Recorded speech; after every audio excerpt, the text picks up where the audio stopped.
very important. आपण त्याचे questions पण घेऊया. मी थोडंसं ओव्हरव्ह्यू करून आपण ते जे मेन ऍक्ट आहेत ना ते त्याच्यावर रेग्युलरली प्रश्न विचारतात तो कव्हर करणार सगळे लक्ष ठेवा. एकदा हा चॅप्टर कम्प्लीट झाला ना तर सगळ्या स्लाइड्स तुम्हाला दिल्या जातील. तुम्ही रोज पण किंवा डायरेक्ट म्हणजे सोपं होऊन जाईल.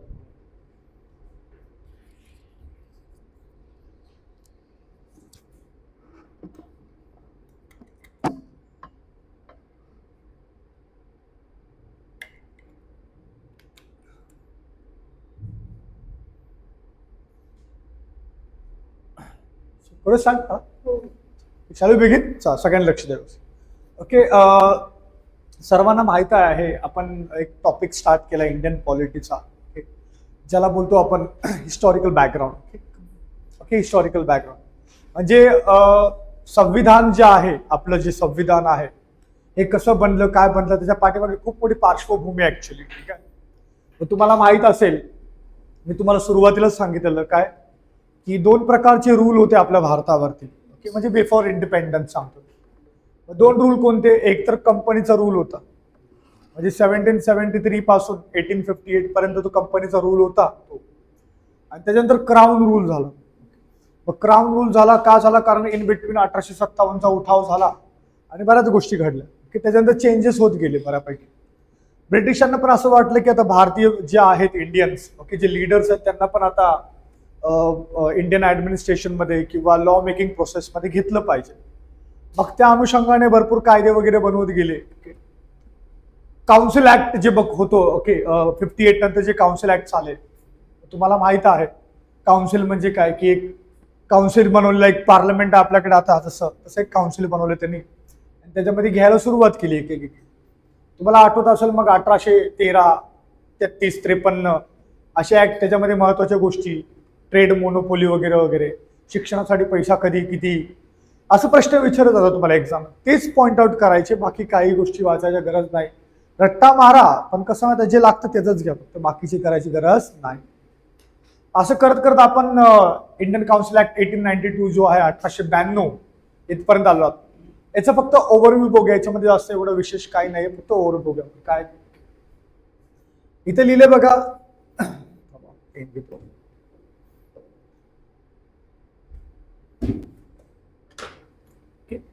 इथे लिहिलंय ही एक फॉलोअप आहे. म्हणजे बोलतो ना आपण एखाद्या गोष्ट आल्या त्याला फॉलोअप करण्यासाठी दुसरी गोष्ट येते, तर हा एक तो ऍक्ट आहे काउन्सिल ऍक्ट. तुम्हाला म्हटलं ना याच्या अगोदर कधी झालेला, याच्या अगोदर कधी सांगा, 1861 मध्ये. ओके, मग त्याच्यानंतर मग हा झाला 1892, म्हणजे एक 25-30 वर्षानंतर दुसरा आला. काय चेंजेस वगैरे करायचे काय नाही. सो याच्यामध्ये आला, याच्यामध्ये काय आहे की इंडियन्सला ऍडमिनिस्ट्रेशन मध्ये घ्यायचं. मी सांगतो तेवढं आहे का फक्त, बाकी महत्वाची गोष्ट आली ना मग ती पिन पॉईंट करा, तीच लक्षात ठेवायची. बाकी एक स्टोरी टाईप आहे का की बाबा हे असं असं आहे, बस दॅट्स इट. ठीक आहे, व्यवस्थित बघा. सो इंडियन्सला घ्यायला परत म्हणजे ऍज युजल सुरुवातच होती त्यांची. मग आता आपण इकडे घेऊया expansion of legislative council. Okay, मग लेजिस्लेटिव्ह काउन्सिल म्हणजे जिकडे कायदे बनवतात, ओके, त्याच्यामध्ये मग इंडियन्सला घ्यायला सुरुवात केली. Okay, increase the number of non official members. Non official members म्हणजे काय असतं तुम्हाला ऑलरेडी माहित आहे काय की गव्हर्नर आहे. Okay, governor general of India ज्याला बोलतो आपण, प्लस त्याच्यासोबत 6 मेंबर आहेत. ओके, जे आहेत व्हाईस रॉय किंवा गव्हर्नर एक्झिक्युटिव्ह काउन्सिल ज्याला बोलतो आपण ते आहे. ठीक आहे, ते एक साईडला आहे. नंतर मग तुम्हाला माहित असेल की कायदा बनवण्यासाठी ओके लोक घेण्यात आले, इंडियन्स लोक घेण्यात आले. मग त्यांना घेतलंय तर त्यांना बोलतो आपण नॉन ऑफिशियल. ऑफिशियल म्हणजे काय असतं? ऑफिशियल म्हणजे इंग्रजांच्या काळामध्ये जी लोक मिलिटरीमध्ये काम करतात किंवा रेव्हेन्यू सर्व्हिसेसमध्ये काम, म्हणजे त्यांचेच नोकरदार वर्ग, त्यांना यांनी घेतलंय की पार्लमेंटमध्ये या कायदा बनवण्यासाठी. त्याला बोलतो आपण ऑफिशियल. काय बोलतो म्हणतो ना, ऑफिशियल. कोणते म्हणजे इंग्रजच आहेत ते. नॉन ऑफिशियल म्हणजे कोणते इंडियन्स पकडा तुम्ही. ठीक आहे, असं आहे. इथे काय केलं, संख्या वाढवली त्यांची फक्त, बस बाकी काय नाही. सो पहिला पॉईंट लक्षात ठेवायचा, 92च्या ऍक्ट मध्ये काय झालं, संख्या वाढवली कुणाची, नॉन ऑफिशियल मेंबर्सची. ठीक आहे, but official majority steel maintain. म्हणजे जेवढे ब्रिटनचे जे होते त्यांचे ते बाबा तसेच ठेवले, जास्त घेतले नाही. आता पुढे बघा, चला संख्या वाढवली, संख्या वाढवली तर वाढवली. आता पुढे काय झालं बघा, increase the power of council. मग काय केलं बघा, बजेट आला, बजेट डिस्कस करा तुम्ही. ओके, क्वेश्चन विचारा तुम्ही. ठीक आहे, संख्या वाढवली, मग त्यांचं काय, बजेट समजा मांडला, चला डिस्कस करा तुम्ही बजेट बद्दल, प्रश्न पण विचारा. पण काय आहे इथे लिहिले, नो वोटिंग पॉवर. म्हणजे तुम्ही या बरोबर करा, चर्चा करा, काय करा, पण तुम्हाला वोटिंग करायचा अधिकार नाही. तुम्ही बघितलं असेल आता काही दिवसापूर्वी आपल्या इंडियन पार्लमेंटमध्ये डिलिमिटेशन कमिशनचं जे बिल आलेलं, ओके, ते बिल लक्षात ठेवा कितवा आहे, कशासाठी, कारण ते एक्झाम मध्ये विचारतात तुम्हाला. मग त्याच्यावर वोटिंग झाली बघा, म्हणजे वोटिंग झालं त्याच्यामुळे ते डिफीट झालं. म्हणजे जिंकणं ना जिंकणं हे कशावर डिपेंड असतं, वोटिंगवर. इथे काय वोटिंगचाच अधिकार नाही. म्हणजे समजा आता त्यांनी पैसा घेतला, ओके, बजेट जमा केलंय आणि सांगितलं आम्हाला अशा असं आमका फलानं वॉरवरती खर्च करायचा आहे, मग करायचा का नाही हे कोण डिसाईड करणार, ब्रिटिश.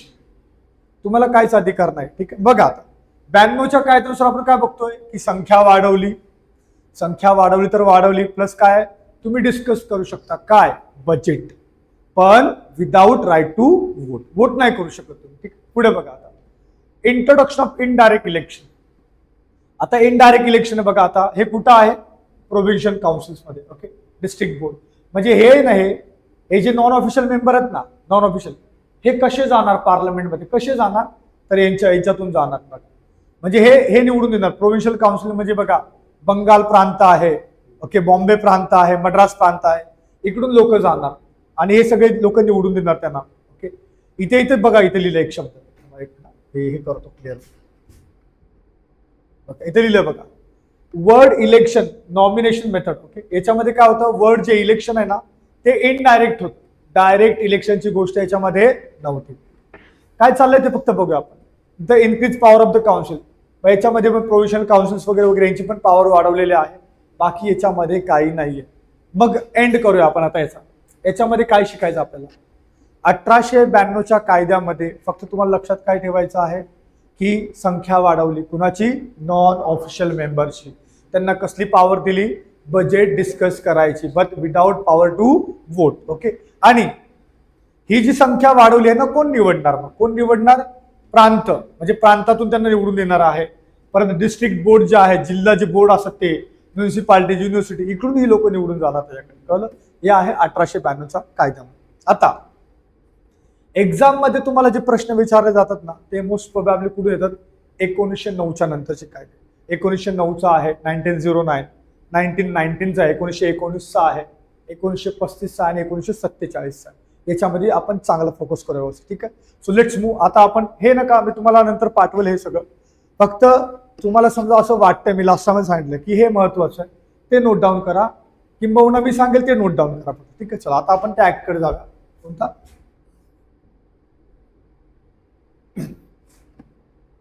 Act of 1990. ठीक आहे, चला बघा आता इंडियन काउन्सिल ऍक्ट. हा शेवटचा काउन्सिल आहे. काउन्सिल मीन्स तुम्हाला सांगितलंय मी, परिषद आहे, त्याच्यामध्ये इंट्रोडक्शन करायचं. हा इंडियन काउन्सिल ऍक्ट आहे. आता तुम्ही असं इमॅजिन करायचं की आता 1901, 1902, 1903, 1904, आता नवीन शतक चालू झालंय, ज्याला 20वं शतक ज्याला बोलतो आपण चालू, आणि त्यातला पहिला कायदा कोणता, 1909चा. ठीक आहे, हा 1909चा कायदा जो आहे ना, ज्याला आपण पार्लिमेंटरी रिफॉर्म बोलतो, हा आपण असं बघूया, असं हे प्रत्येक पार्ट मध्ये बघूया आपण. म्हणजे हा का आला, मग त्याचं बॅकग्राऊंड आहे, का आला ते. मग त्याच्यामुळे सेंट्रल लेजिस्लेशन मध्ये काय चेंज झाले, म्हणजे केंद्रामध्ये काय चेंज झाले, काय बदल झाले का, परत राज्यामध्ये, प्रांतामध्ये काय बदल झाले का, ऍडमिनिस्ट्रेशन मध्ये काय बदल झाला का, आणि फायनली काय गव्हर्नमेंटचे कंट्रोल वगैरे हे सगळं बघूया आपण. आता सगळ्यात महत्वाची गोष्ट आपण बॅकग्राऊंड बघूयाचं. ठीक आहे, बॅकग्राऊंड. कायदा किती कोणत्या वर्षाचा हा, 1909, म्हणजे 1909चा कायदा. ठीक आहे, ओके, 1909चा कायदा. मग 1909च्या अगोदर आपण थोडं पाठीमागे जाऊया. स्टोरी लक्षात ठेवा आपण सगळ्यांनी बघू. 1909 आठवा तुम्ही समोर, 1909चा आकडा उभा करा, पाठीमागे जाऊया आपण. पाठीमागे कुठे, 1906 मध्ये जा. कुठे, 1906. 1905 मध्ये तुम्हाला माहिती आहे बेंगॉल पार्टिशन वगैरे वगैरे झालं. आता 1906 मध्ये जा. 1906 मध्ये दोन गोष्टी लक्षात ठेवा. ओके, 1906 मध्ये ना, 6 मध्ये लिबरल पार्टी, ओके, ज्याला बोलतो आपण उदारमतवादी सरकार वगैरे असतं ना, ब्रिटनमध्ये सरकार चेंज झालं. ब्रिटनमध्ये काय झालं, सरकार चेंज झालं. ओके, मग आता ती लिबरल पार्टी आली ब्रिटनमध्ये. ठीक आहे, लिबरल पार्टी म्हणजे उदारमतवादी असतात. ओके, म्हणजे लाईक की बाबा सगळ्यांचं चांगलं करायचं, सगळ्यांचं भलं करायचं आहे. ओके, कारण प्रधानमंत्री चेंज झाला मग तिकडे सगळं चेंज होतं. बघा 8वा, मी तुम्हाला स्टोरी सांगतोय की 1906 मध्ये चाललो आपण. कुठे चाललोय? 1906 मध्ये. ब्रिटनमध्ये काय चाललंय? पार्टी चेंज झालेली, सरकार बदललंय. ठीक आहे, सरकार बदललंय. आणि सरकार बदललं मग कोण प्राईम मिनिस्टर होता? हेनरी कॅम्पेल किंवा बॅनरमॅन ज्याला बोलतो आपण, पूर्ण नाव आहे. तुम्हाला लक्षात काय ठेवायचं आहे? बॅनरमॅन नावाचा एक प्रधानमंत्री आला 1906 मध्ये, लिबरल पार्टीचा होता. हे तुम्हाला एक्झाम मध्ये नाही विचारणार. जर तुम्ही युपीएससी देत असाल तर मे बी कदाचित येईल, पण हे this is for your knowledge, understanding साठी की बाबा असा असा प्राईम मिनिस्टर. ठीक, मग त्यांनी काय सांगितलं? Will provide political freedom to Indian. Political freedoms म्हणजे काय? आता तुम्ही कायदे सुव्यवस्था वगैरे जे बोलतो ना आपण, तिकडे तुम्हाला आता संधी देण्यात येईल, असं त्यांनी विचार केला. कुणी केला? त्या ब्रिटिश पार्लमेंटने. की कधी? 1906 मध्ये. त्याच 1906 ला अजून एक गोष्ट घडली. काय आहे? मुस्लिम लीग 1906 ला स्थापन झाली. तुम्हाला माहित आहे मुस्लिम लीग कोणी स्थापन केली? नाही. एनिवन? ओके, मग तिथे लिहून टाका. मी नाही सांगतो तुम्हाला कोणी, तिथे लिहा मुस्लिम लीग फॉर्म बाय होम. लगेच शोधायचं पटकन, याला अभ्यास बोलायचं मला. मुस्लिम लीग कोणी स्थापना केली, कोणी केली आणि कुठे केली, फक्त एवढंच.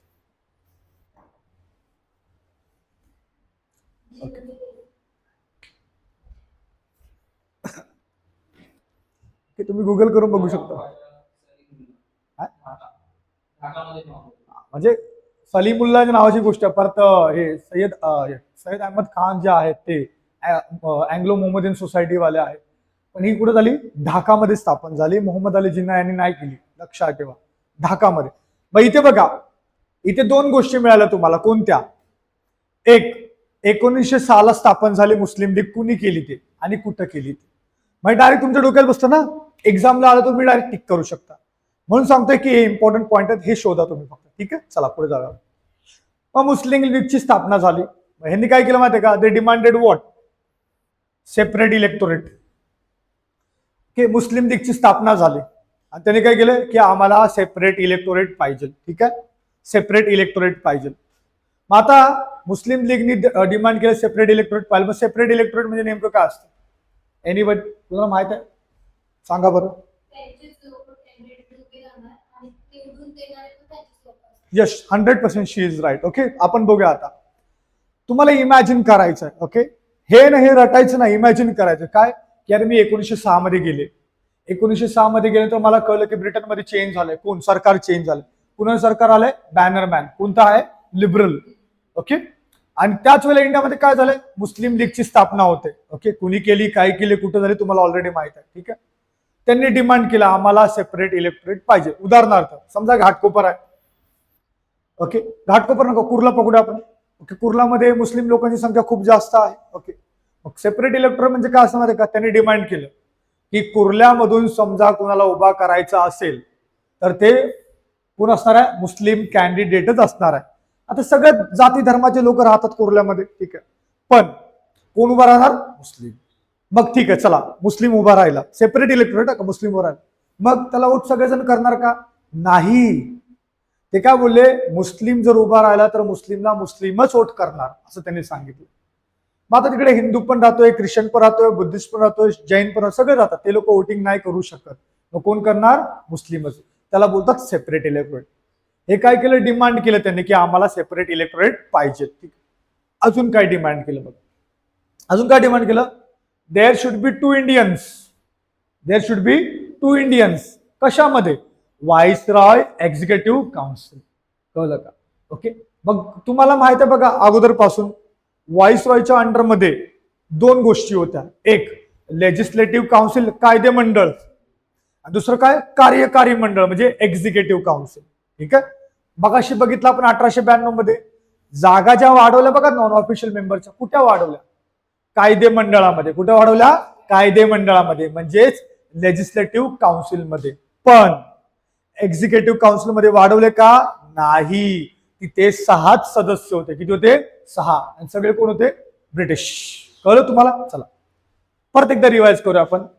पार्श्वभूमी. ओके, बॅकग्राऊंड कुणाचा? 1909च्या ऍक्टचा. ओके, 1909चा ऍक्ट लक्षात ठेवा काय आहे, MM. काय आहे, MM. Okay, Morley Minto reform. काय आहे, Morley Minto reform. Morley Minto reform बघूया आपण पुढे बघणार आहोत. ठीक आहे, त्याचं बॅकग्राऊंड बघतो आपण. बॅकग्राऊंड काय बघतो आपण बघितलं की 1909 व्हायच्या अगोदर 1905 झालं, 1906 झालं. ओके, 1905 मध्ये तुम्हाला माहित आहे बेंगॉल पार्टिशन झालं आणि 1906 मध्ये काय झालं, ह्या गोष्टी झाल्या की सरकार बदललं, पार्लमेंट. ओके, याच्यामध्ये ब्रिटनमध्ये मग त्यांनी काहीतरी चांगला विचार केला, चला इंडियन्स लोकांना काहीतरी चांगलं देऊया आपण. आणि प्लस इथे काय स्थापन झालं, मुस्लिम लीगची स्थापना झाली. आलं लक्षात सगळ्यांना. चला आता आपण पुढे जाऊया. ठीक आहे, पुढे जाऊया बघा आता. ओके, चला आता पुढे जाऊया. आता बघा आता पुढे काय बघा, आता सगळ्यात महत्वाची गोष्ट आपण बॅकग्राऊंड बघितलं. बघा पुढे गेलं, हे बॅकग्राऊंड बघितलं आपण. ठीक आहे, आता बॅकग्राऊंड मध्ये बघितल्यानंतर आपण काय करूया, सेंट्रलमध्ये काय चेंज झालं ते बघूया. कुठे, सेंट्रल लेजिस्लेचर पार्लमेंट, कुठलं, भारतामधलं. ठीक आहे, बॅकग्राऊंड सगळ्यांना कळलं. आता आपण सेंट्रल पार्लमेंटकडे जाऊया की तिथे काय चेंज करण्यात आले. बघा आता मग तिथं काय चेंज करण्यात आलं ते बघितलं बॅकग्राऊंड. तिथे काय चेंजेस झाले ना हे बघायच्या अगोदर आपण काय करूया, 1892 मध्ये जाऊया. कुठे जाऊया, 1892 मध्ये. की 1892च्या कायद्यानुसार, 1892च्या कायद्यानुसार पार्लमेंटची अवस्था कशी होती किंवा काय होतं बघा. आता काय होतं बघा, as per the Indian council act 1892. Okay, मी तुम्हाला अगोदर सांगितलंय दोन बॉडी होत्या. कोणत्या, एक होतं लेजिस्लेटिव्ह काउन्सिल, दुसरं एक्झिक्युटिव्ह काउन्सिल. कळलं, एक काय होतं कायदे मंडळ, दुसरं कार्यकारी मंडळ. हे बघा, हे जे नाही हे काय एक्झिक्युटिव्ह काउन्सिल, हे काय आहे एक्झिक्युटिव्ह. याच्यामध्ये बघा एक व्हाईसरॉय आहे, इकडे 3 इकडे 3 बघा. बरोबर, आता बघा 6 मेंबर आहे बघा इकडे, आहे ना, 6 मेंबर आहेत त्यांचे झाले. ठीक, आता हे 6 मेंबर झाले. ठीक, अजून दुसरी बॉडी आता कोणती, कायदे मंडळ, लेजिस्लेटिव्ह बॉडी. आपण बघतोय 1892चा कायदा कोणता, 1892. त्याच्यामध्ये बघा काय लिहिलंय, कमीत कमी 10 मेंबर पाहिजे, जास्तीत जास्त किती, कळलं. म्हणजे आपण असं गृहीत धरूया बघा, त्यांनी सांगितलंय की इन्क्रीज, काय केलं, increase non official member. Okay, मग ते इन्क्रीज, आता किती इन्क्रीज झालं आपल्याला माहित आहे का, नाही. आता माहित करून घेऊया आपण कसे. आपल्याला कळलं किती मेंबर होते, 16. किती होते, 16. त्या 16 मध्ये 10 जे आहेत ते कोण होते, ऑफिशियल. मग वाढलेले किती, 6. कोणते आहेत, ओके इथे सॉरी इथे 6 आहेत, नंतर किती आहे 10. ओके, म्हणजे किती आहेत टोटल 16. मग ऑफिशियल किती होते, 6 ऑफिशियल होते त्यांचे ऑलरेडी. ठीक आहे, आणि इकडे बघा किती आहेत, 10. ठीक आहे, मग 10 मध्ये बघा कुठून आणले आहेत बघा. आता हे कुठून आणले हे लक्षात नका ठेवू, this is just for your information. ठीक आहे, काय केलं आपण लक्षात काय ठेवलंय की बाबा सेंटरमध्ये कायदे मंडळ आहे, त्या कायदे मंडळामध्ये किती आहेत, 16 लोक आहेत. किती आहेत, 16. 16 मधले 6 कोण आहेत, ऑफिशियल, आणि 10 कोण आहेत, नॉन ऑफिशियल. 10 लोकांना कुठून निवडणार बघा, त्यातले 5 नॉमिनेट बाय व्हायचं. चला 10 मधले 5 कुणी निवडले, व्हाईसरॉय. चल बाबा तुझा कायदे मंडळामध्ये, हे सगळे नॉन ऑफिशियल आहे. ठीक आहे, आता पुढे 4 कुणी निवडले, बॉम्बे, परत हे मद्रास, परत बेंगॉल आणि NWFA, north west frontier province. म्हणजे नॉर्थ वेस्ट कुठं आलं, पाकिस्तान, सिंध वगैरे तिकडून. मग 4 ठिकाणावरून 4 लोक आले. कोणत्या, बॉम्बे, बेंगॉल अँड मद्रास आणि NWFA, तिकडून 4 आले. 5 कुणी निवडले, हॅलो 5 कुणी, व्हाईसरॉय. 4 कुठून आले, या 4 ठिकाणाहून 4 आले. आणि एक जो उरलाय तो कोण आहे, nominated by chamber of commerce in Kolkata. म्हणजे कोलकातामध्ये जेवढे बिझनेसमॅन लोक आहेत ना त्यांचं चेंबर असतं, त्यांनी एक निवडून दिलं, चला जावा. म्हणजे अशा प्रकारे 1892चा कायदा जो होता, ओके 1892 ऍक्ट नुसार 2 काउन्सिल आहे, एक आहे व्हाईसरॉय एक्झिक्युटिव्ह काउन्सिल, दुसरा आहे लेजिस्लेटिव्ह काउन्सिल. लेजिस्लेटिव्ह काउन्सिलमध्ये किती सदस्य होते, 16. किती, 16. त्यातले डिव्हिजन केले आपण, ऑफिशियल आणि नॉन ऑफिशियल. ऑफिशियल किती होते, 6, नॉन ऑफिशियल होते 10. आता ते 10 कुठून आले आपल्याला ऑलरेडी माहित आहे. ठीक आहे, हे कधीचं कोणत्या कायद्यानुसार होतं, 1892. ओके, मग आपण मागाशी कोणता कायदा बघतोय, 1909 म्हणजे कोणता, मॉर्ले मिंटो रिफॉर्म. मग आपल्याला हे बघायचं आहे की सेंट्रल लेजिस्लेचर मध्ये काय चेंज झाला असेल का, बरोबर ना. आपल्याला हे बघायचं आहे की जे केंद्रीय कायदे मंडळ आहे किंवा कार्यकारी मंडळ त्याच्यामध्ये काय बदल झालाय का, हे बघायचं. ते बघूया आपण. बघा लेट्स सी काय बदल झालाय का. अरे वा, बदल झाला. काय बदल झाला सांगा बरं तुम्ही. म्हणजे जे 16 होते ते किती केले, डायरेक्ट 60 केले. हे कोणत्या कायद्यानुसार केले, 1909. कळलं तुम्हाला, हे लक्षात ठेवा. हे आता बघा काय चेंजेस झालं बघ, इथे चेंजेस झालेत का बघा. हे 6च्या 6 आहेत, हे 6च्या 6 आणि प्लस व्हॉइस रॉय मध्ये. चला, म्हणजे एक्झिक्युटिव्ह काउन्सिल जे आहे ना त्याच्यामध्ये बदल झाले नाही. मग कोणत्यामध्ये बदल झाले, लेजिस्लेटिव्ह मध्ये. बाबा आता लेजिस्लेटिव्ह मध्ये बघा. मग त्यांनी काय केलं, 16चे किती केले, 60 केले. 16चे किती केले, 60. बघा आता आता बघा, मग 16चे 60 केले. त्याच्यामध्ये हे ऑफिशियल आहेत आणि हे नॉन ऑफिशियल आहे. कळलं सगळ्यांना. मग ऑफिशियल किती आहेत, 28. 28 ऑफिशियल आहे. तिकडे किती होते 92 नुसार, 6. इथे किती झाले, 28 डायरेक्ट. आणि नॉन ऑफिशियल किती आहे, 32. तिकडे किती होते. कळलं. मग आता संख्या वाढली. मग आता कुठून कुठून बघा काय काय same. Nominated by voice Roy तिकडे किती होते, 5. इथे किती सेम 5 आहेत. ओके, आता बघा इथे बघा हे काय, 12 काय, nominated by provincial assemblies of Bengal, Bombay, Madras, NWFP. तिकडे किती होते, 4. इथे किती आहेत, 12. किती आहेत, 12. चेंबर ऑफ कॉमर्स एक होतं कोलकाताचा, आता बॉम्बे मध्ये पण आला. मग कोलकाताचा एक आणि बॉम्बेचा एक. हॅलो, कळतं सगळ्यांना. चला याचं रिव्हिजन करूया आपण, याचं रिव्हिजन करूया पटकन. चला लेट्स सी. दोघांना समोर घ्या. 92चा कायदा आणि 1909चा कायदा. 92च्या कायद्यामध्ये किती मेंबर होते, 16. किती होते, 16. इथे किती आहेत, 60. 60. ठीक आहे. ऑफिशियल किती होते, 6. इकडे किती आहेत, 28. किती आहेत, 28. 28. नॉन ऑफिशियल किती होते इकडे, 10. इकडे किती आहेत, 32. किती आहेत, 32. कळलं सगळ्यांना. आता ओके, तिकडे 10 होते. 10 मधले 5 कोण निवडायचे, व्हाईसरॉय. किती, व्हाईसरॉय. किती उरले, 5 उरले. 4 कोण निवडायचे, 4 ठिकाणी, मद्रास, बेंगॉल, बॉम्बे, NWFP. ठीक आहे. उरलं 1 कोण निवडायचा, कलकत्ता. ठीक आहे. आता हे झालं. हे 28 जे आहेत कुणानुसार, 1909 नुसार. यांना कसं निवडायचं आता बघा. 28 आहे, 28 आहे. 28 मधले 5 कोण निवडणार, व्हाईसरॉय. कोण निवडणार, व्हाईसरॉय. ओके, ठीक आहे. झालं. 12 कोण, बेंगॉल, मद्रास, बॉम्बे, NWFP. कळलं सगळं. हे 12 झाले. 2 जे एक होते आता 2 झाले. ते कुठून आले, chamber of commerce from Calcutta and Bombay. कळलं सगळ्यांना. आता उरलेले बघा, हे उरलेले आहेत बघा. स्पेशल इलेक्टोरेट बोलतात त्याला. काय बोलतात त्याला, स्पेशल इलेक्टोरेट. ठीक आहे.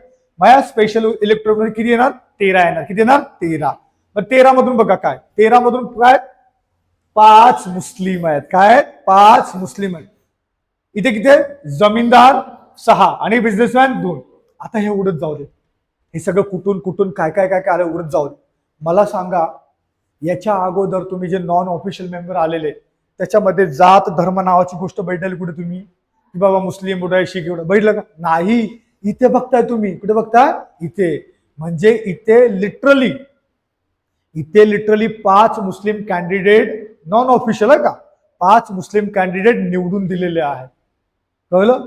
म्हणजे मला सांगा, 1906 मध्ये मुस्लिम लीग जी फॉर्म झालेली, त्यांनी 2 डिमांड केलेल्या. कोणत्या सांगा. फर्स्ट, एक आहे बाय सेपरेट इलेक्टोरेट पाहिजे. ओके, कुणासाठी, मुस्लिमांसाठी. आणि दुसरं काय होतं, 2 इंडियन्स पाहिजे. किती पाहिजे, 2. कशामध्ये, व्हाईसरॉय एक्झिक्युटिव्ह काउन्सिल मध्ये. पण तुम्हाला असं वाटतंय का, बघा, सेपरेट इलेक्टोरेट त्यांनी मागितलं, ते झालं असेल का सँक्शन, येस, मुस्लिम झालं ना.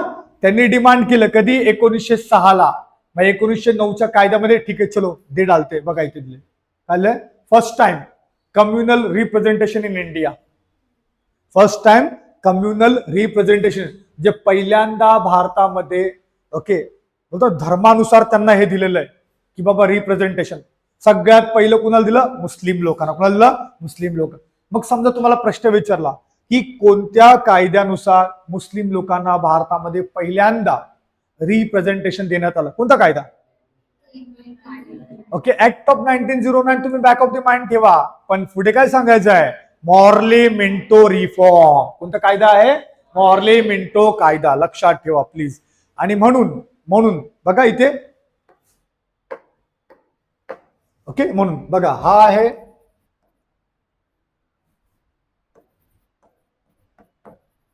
मॉर्ली आणि हे कोण आहे मिंटो.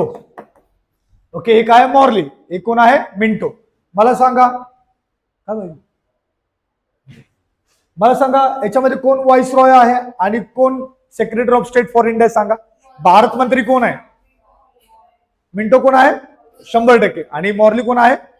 ठीक आहे बघा आता सगळ्यांनी इकडे, हा आहे भारत मंत्री secretary of state for India आणि हा आहे मिंटो म्हणजे व्हाईस रॉय. ओके, मग मला सांगा आता भारतामध्ये कायदे मंडळात बदल करायचा आहे, कुणाच्या हातात ताकद आहे, मॉर्लीच्या का मिंटोच्या. ओके, इनडायरेक्टली बघायला गेलं तर मिंटो मेन याच्या हातामध्ये आहे, पण तो कुठं आहे लंडन मध्ये आहे. मग ह्यानी चेंज केलं, म्हणजे मिंटो नावाचा जो व्हॉइस रॉय आहे त्याने काय केलं, मुस्लिम लोकांना रिप्रेझेंटेशन देऊन टाकलं. म्हणून मिंटोला फेमसली बोलतात, काय बोलतात, the father of communal electorate in India. हे तुम्ही लिहून घ्या वाटलं समजा लिहायचं असेल तर. काय Minto famously called as father of communal electorate in India. Okay,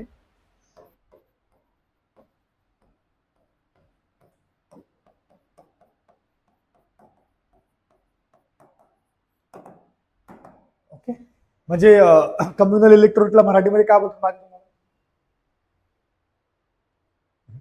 anyways तुम्ही नंतर बघा काय ते, कारण मला तो वर्ड आठवत नाही मराठी. ठीक आहे, सो हे कोण आहे Minto, father of communal electorate in India. एवढं लक्षात ठेवा, हा प्रश्न आहे. ठीक आहे, प्रश्न कसे जनरेट होतात ना ते बघायचे आपल्याला. ठीक आहे, त्याच्यावर फोकस करा मी. चला, म्हणजे तुम्हाला हळूहळू कळायला लागला आता जागा किती होत्या, काय होत्या. 92 नुसार किती जागा होत्या टोटल लेजिस्लेटिव्ह काउन्सिल, किती होत्या 16, आणि 1909 नुसार 60. That's it. ओके, लक्षात ठेवा फक्त तुम्ही. ठीक आहे, आता हे झालं सेंट्रल लेजिस्लेशन, आपण केंद्र बघतो आपण. ठीक आहे, म्हणजे केंद्रामध्ये काय चाललंय ते बघत होतो आपण. आता पुढे बघा, आता काय केंद्रात चाललं, आता बघा पुढे बघूया काय आता.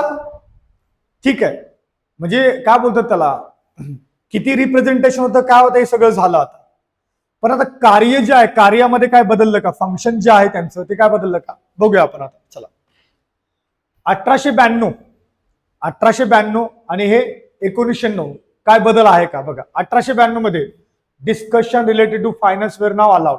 हा, तिकडे वाढवलेलं त्यांना बोला तुम्ही डिस्कस करा, पण वोटिंगचं राईट होतं का नव्हतं. कुठे 1892 वोटिंगचं राईट होतं का नव्हतं. तिसरं बघा, additional member were now allowed to question executive council, म्हणजे जे ऍडिशनल झाले ते प्रश्न विचारू शकतात, पण supplementary question were not. Supplementary question म्हणजे काय असतं बघा, तुम्हाला माहित आहे पॉलिटीमध्ये स्टार क्वेश्चन आहेत, अनस्टार क्वेश्चन आहेत. ओके, हे क्वेश्चन बघा, म्हणजे तुम्ही आता समजा आता पार्लमेंटमध्ये उभा आहे, प्रश्न विचारतात, तर काय काय प्रश्नांना बघा तारांकित अतारांकित असे काही प्रश्न आहेत, त्यांना तुम्ही ना समोरासमोर प्रश्न विचारू शकता. त्याला बोलतो आपण ओरल क्वेश्चन. समजा नाही विचारलं तुम्ही लिहून विचारू शकता, कळलं का. त्याला बोलतो रिटर्न क्वेश्चन असे. मग ते हे आहेत बघा, त्याला बोलतो आपण सप्लिमेंटरी क्वेश्चन. मग तेव्हा अलाउड नव्हते, कोणत्या कायद्यानुसार 1892च्या कायद्यानुसार. पण हे बदललं आणि 1909 मध्ये काय झालं, डिस्कस फायनान्स करा, त्याच्यावर वोट काय करा ते वोट करा तुम्ही. ठीक आहे, नंतर काय ऍडिशनल मेंबर अलाउड केले, 60 केले, आणि त्यांना काय केलं सप्लिमेंटरी क्वेश्चन विचारायला हे दिलं, परमिशन दिली. म्हणजे इन शॉर्ट जे पार्लमेंटरी चेंजेस झाले केंद्रामध्ये, तिथे हे बघा हे असं अलाउड केलं त्यांनी की तिकडं नव्हतं तर आता इथे आहे. कळलं सगळ्यांना. हे फक्त लक्षात ठेवा, लिहू नका. मी तुम्हाला पुन्हा एकदा सांगतो, जर एखादी गोष्ट लिहायची तुम्हाला तर तुम्ही लिहून घ्या, पण जी महत्वाची गोष्ट तुम्ही नक्की सांगा तुम्हाला लिहायला. बाकी या सगळ्या स्लाइड्स तुम्हाला नंतर मिळतील, तुम्ही त्याच्यावर वर्क करा. कळलं. हे झालं केंद्र संदर्भात. कशा संदर्भात, केंद्रा संदर्भात. आता पुढे बघा काय. Now let's talk about the provincial legislation, म्हणजे आता प्रांतामध्ये येऊया आपण. आता काय करू आपण, प्रांतामध्ये येऊया. तर प्रांतामध्ये काय बदल आहे बघा. सगळ्यात महत्वाची गोष्ट बघा इकडे, प्रोव्हिन्शियल लेजिस्लेचर वर नाव इन 7 प्लेसेस. किती होते, 7 प्लेसेस. याच्या अगोदर आपण भेटले किती प्लेस होते, 4. बरोबर का नाही, 4 होते. आता किती झाले, 3 वाढवले. मग आता 3 कोणते वाढले असे सांगा बरं. पंजाब, बर्मा आणि आसाम. कळलं तुम्हाला सगळ्यांना. हे 3 वाढलेले आहेत.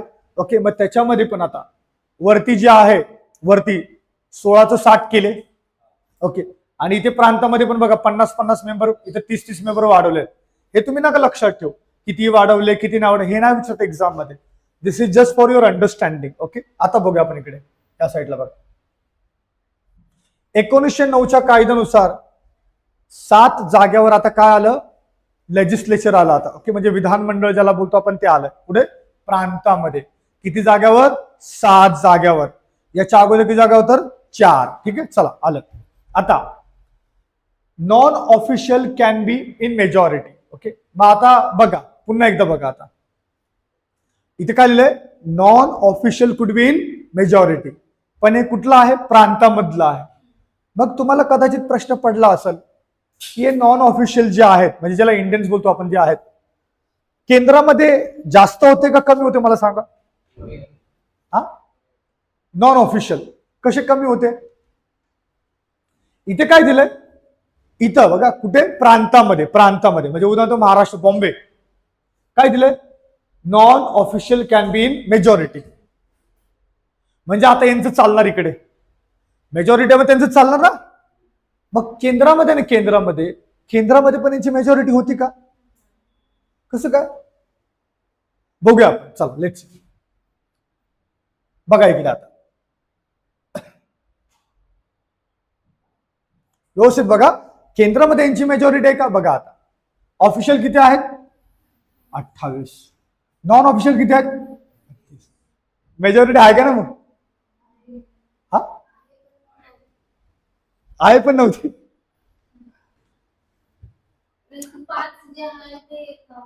नाही, हे सगळं वेगळं आहे ना टोटल, म्हणून तुम्हाला डिव्हिजन करून दिलंय. ते कुणी निवडावं कुणी नाही निवडावं नंतरची गोष्ट आहे. थिंक, विचार करा तुम्ही. बघा आता आपण काय बघतोय, प्रांत रचना बघतोय. प्रांत की त्या प्रांतामध्ये बाबा आता 7 लेजिस्लेटिव्ह असेंब्लीज झाल्या, 7, आणि त्याच्यामध्ये नॉन ऑफिशियल मेजॉरिटी पण वाढवली. मग त्यांची वाढली का ना तिकडे मेजॉरिटी, मग ते लोक कायदा वगैरे बदलू शकतात. पण केंद्रामध्ये मला सांगा कुणाची मेजॉरिटी जास्त आहे, ऑफिशियल म्हणजे ब्रिटिशांकडून आलेले ते का नॉन ऑफिशियल, सांगा कुणाची जास्त आहे, पक्का. हॅलो, कन्फ्युज झाला तुम्ही, सांगा आता.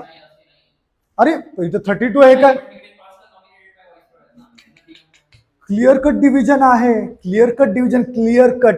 काय, हे आहेत ऑफिशियल आणि हे आहेत नॉन ऑफिशियल. मग ते नॉन ऑफिशियल कुठून पण येऊ दे ना, आपल्याला काय करायचं आहे. माझा साधा सरळ प्रश्न आहे काय, की केंद्रामध्ये कुणाची मेजॉरिटी जास्त होती, ऑफिशियल लोकांची की नॉन ऑफिशियल लोकांची, बरोबर ना. आता विचार करा तुम्ही, जस्ट थिंक, इमॅजिन करा, जर केंद्रामध्ये नॉन ऑफिशियल मेंबरची मेजॉरिटी जास्त असेल तर ती लोक काय पण करू शकतात, की समजा ब्रिटन लोकांनी काय बनवलं, नाही चाहिए, रिजेक्ट करू शकतात ना. म्हणून लक्षात ठेवा हे आहेत 28 आणि हे लोक काय आहेत, आणि प्लस किती झाले, 28 आणि 6 किती, अरे मला गणित नाही यार, सांगा लोक, 34 प्लस. मग कुणाची मेजॉरिटी जास्त आहे, ऑफिशियलची. किती झाले, हे एक सोडा, किती झाले, 30, हे 28 आणि 6 किती झाले,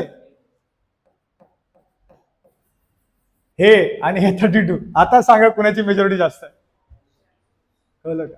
म्हणजे सांगायचं तात्पर्य काय आहे, की केंद्रामध्ये ऑफिशियल मेजॉरिटी जास्त आहे, कळलं, त्यांना पण पकडायचं असं इथे. पण प्रांतामध्ये कुणाची जास्त आहे, नॉन ऑफिशियल. प्रांतामध्ये तुम्ही काय करा ते करा, पण केंद्रामध्ये तुमचं राज्य नाही चालत देणार. Are you getting my point, तुम्हाला समजतं मी काय बोलतो. हे डिफरन्स आहे, डिफरन्स. ओके, 1892चा कायदा आणि 1909चा कायदा आहे, अशानुसार आपण डिफरन्स करतो, कळलं. चला आता मला सांगा, पुन्हा एकदा आपण रिव्हिजन करूया. ठीक आहे, कसलं, सेंट्रल लेजिस्लेशन मध्ये मला सांगा किती मेंबर्स आले टोटल, 1909च्या कायद्यानुसार 60. ओके, त्याचं डिव्हिजन करा. ऑफिशियल किती होते, 28 आणि नॉन ऑफिशियल 30. ओके, पण कुणाची मेजॉरिटी जास्त असणार इकडे, ऑफिशियल, कारण ते पण पकडायचे आपल्याला. कळलं सगळ्यांना, कळतंय. ठीक आहे, चलो आता पुढे बघा. मग इथे आता हे बघतोय आपण की हे झालं ऍडिशनल मेंबर्स वगैरे वाढवले. मग आता हे ऍडिशनल मेंबर्स कुठून घेतले बघा. ओके, युनिव्हर्सिटी, डिस्ट्रिक्ट बोर्ड जे आहे तिथून घेतले, म्युन्सिपाल्टीकडून घेतले, जमीनदार आणि चेंबर ऑफ कॉमर्स. म्हणजे प्रत्येक प्रांतामध्ये हे असतंच आहे. त्यामुळे याच्याकडे जास्त लक्ष नका देऊ, कारण फक्त इथं काय लक्ष ठेवतो तुम्हाला की किती प्रोव्हिन्स किती प्रांत बनवले इथे टोटल. हॅलो, 7. याच्या अगोदर किती होते? 4 होते याच्या अगोदर. ठीक आहे, आता आपण पुढे जाऊया. बघा आता इकडे बघा. ओके, बॅकग्राऊंड बघितलं आपण, सेंट्रल लेजिस्लेचर बघितलं आपण, प्रोव्हिन्शियल बघितलं आपण. आता दोन बघायचं, ऍडमिनिस्ट्रेशन आणि कंट्रोल कुणाच्या हातामध्ये बघूया. आता आपण ऍडमिनिस्ट्रेशन बघूया. लेट्स हे आहे ऍडमिनिस्ट्रेशन. बघा, लेट्स सी ऍडमिनिस्ट्रेशन. ठीक आहे, बघा इथे बघा सगळ्यांनी. ओके, एक इमेज असते बघा, इमेज असताना तुम्हाला सांगतात की दोघांमध्ये काय डिफरन्स शोधा. एक आता ही एक इमेज आहे, ही एक इमेज आहे. काय डिफरन्स आहे सांगा मला, काय डिफरन्स आहे सांगा.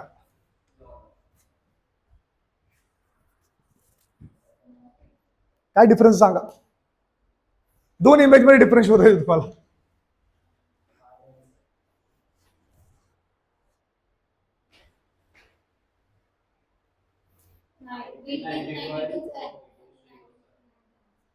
हा 1892चा ना, आणि हे ही इमेज आहे, ही आणि ही इमेज ते नका बघू वरती लिहिलं. कशामध्ये डिफरन्स आहे? Okay, let's see. इकडे बघा सगळे सारखे जण आहेत. ओके, इकडे बघा फक्त एक वेगळं आहे, एक वेगळं आहे. याचा अर्थ काय माहिती आहे? कळलं तुम्हाला याचा अर्थ काय अर्थ याचा? येस, हे आहे व्हाईसरॉय एक्झिक्युटिव्ह काउन्सिल ऍडमिनिस्ट्रेशन. भारतामध्ये ऍडमिनिस्ट्रेशन जे आहे, कार्यकार कोण करणार? प्रधानमंत्र्यांच्या त्याच्या अंडरमध्ये ना, तसे हे व्हाईसरॉय त्याचं एक्झिक्युटिव्ह काउन्सिल. मग 1909च्या कायद्यानुसार बघा, पुन्हा एकदा सांगतो, 1909च्या कायद्यानुसार एक इंडियन मेंबर ऍड केला. कशामध्ये? व्हाईसरॉय एक्झिक्युटिव्ह काउन्सिलमध्ये. आणि तो मेंबर कोणता होता? लॉ मेंबर होता. कोणता होता? लॉ. हे लॉ मेंबर पहिले तुम्हाला माहिती आहे कोण होते सांगा बरं. Yes, SP Sinha. Okay, Satyendra Prasanna Sinha असं नाव आहे त्यांचं. तो काय नाव आहे? SP सिन्हा. लिहून घ्या त्याच्यामध्ये. Okay, first law member of the viceroy executive council. Okay, व्हाईसरॉयच्या कार्यकारी मंडळातील पहिला कायदा मेंबर किंवा कायदा सदस्य त्याला बोलतो आपण ते. Okay, the first law member of the viceroy executive council was SP Sinha. Was SP Sinha. ठीक आहे,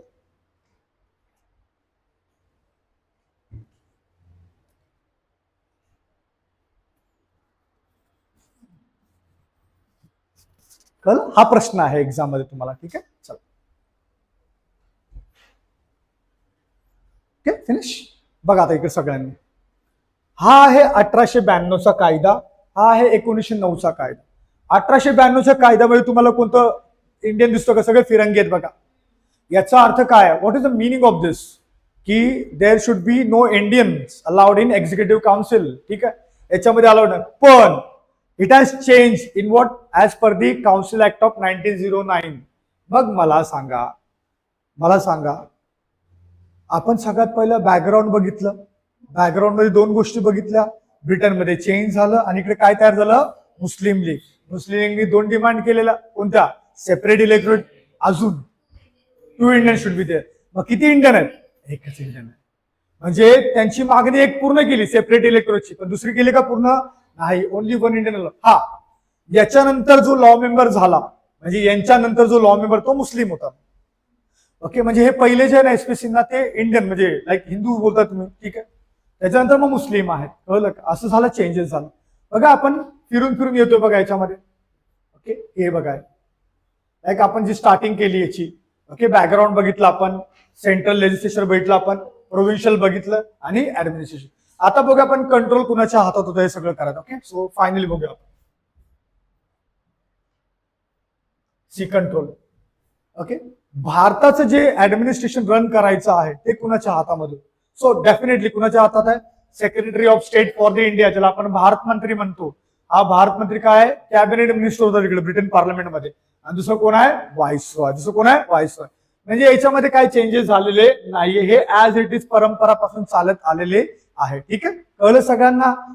आपण याच्यावरती काय प्रश्न आहे का बघूया आपण 1909च्या कायद्यामध्ये. ठीक आहे, चला let's see one by one.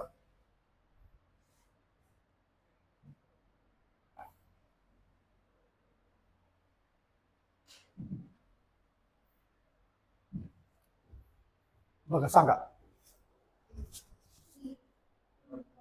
Which of the following is non as father of communal electorate?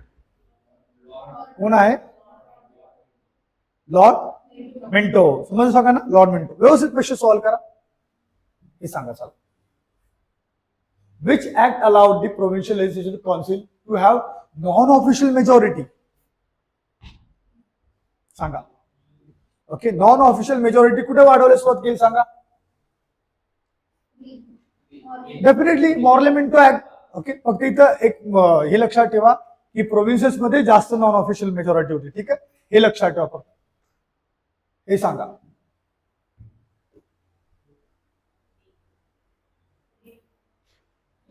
Definitely कोण आहे व्हाईसरॉय एक्झिक्युटिव्ह फर्स्ट मेंबर, कोण आहे, सत्येंद्र प्रसाद सिन्हा. कळलं सगळ्यांना. क्वेश्चन, डायरेक्ट क्वेश्चन आहे. सांगा.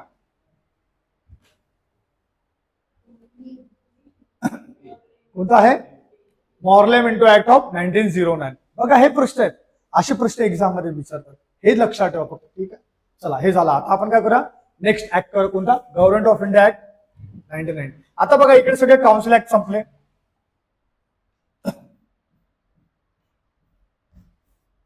ओके, काउन्सिल ऍक्ट संपले. आता काय असणार आहे, गव्हर्नमेंट ऑफ इंडिया ऍक्ट. आता कायदा येणार.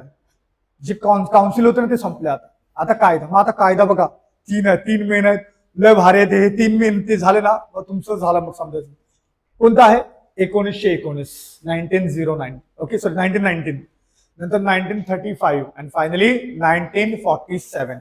चला आपण हा बघूया, द ऍक्ट ऑफ 1919. ठीक आहे, चला हे आहे मॉन्टेग्यू चेम्सफोर्ड रिफॉर्म. ठीक आहे, याला चेम्सफोर्ड वगैरे वगैरे नका बघू, चेम्सफोर्ड आहे. ठीक आहे, तुम्ही कसं प्रोनाऊन्स करता करा, काय प्रॉब्लेम नाही, कोण विचारणार आपल्याला. Government of India act 1909.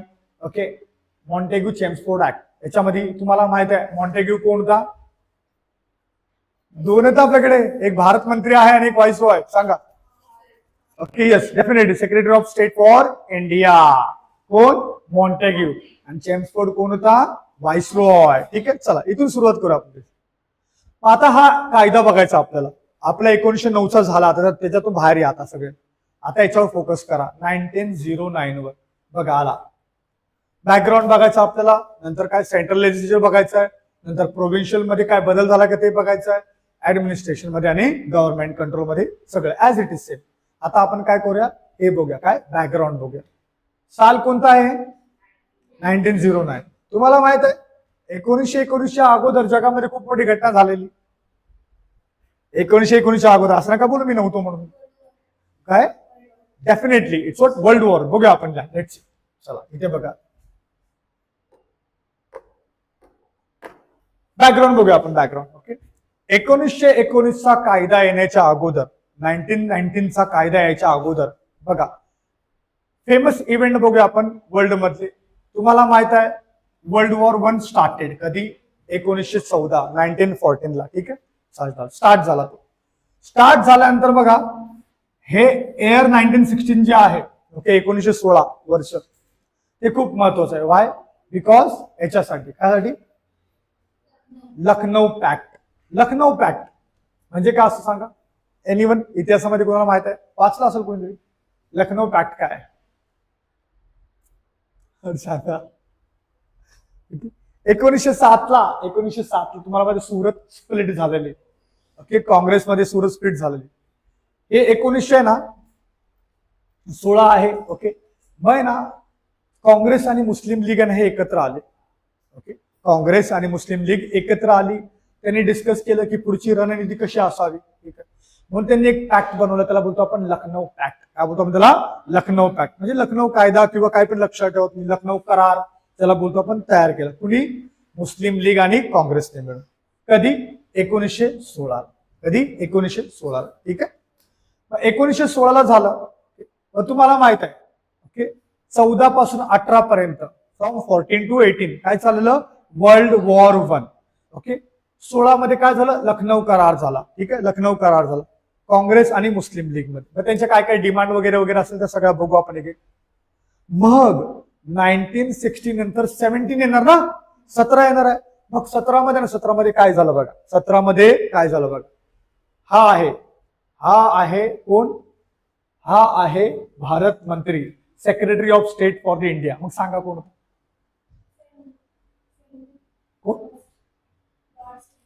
आपण कोणता कायदा बघतोय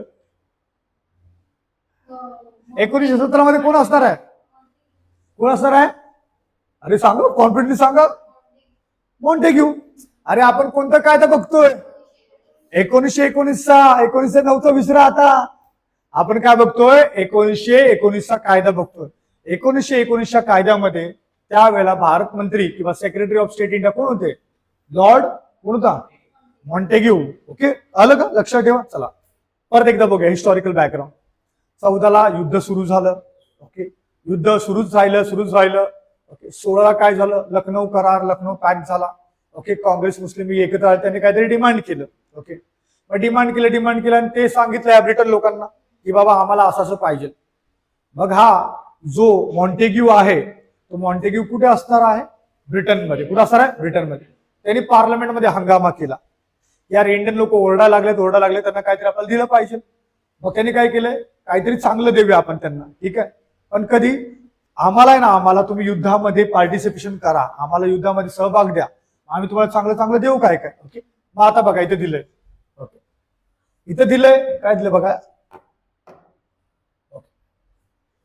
Indian supported British war effort. Okay आणि बदल्यात काय मागितलं expected that Britain will agree to their demands after the war end.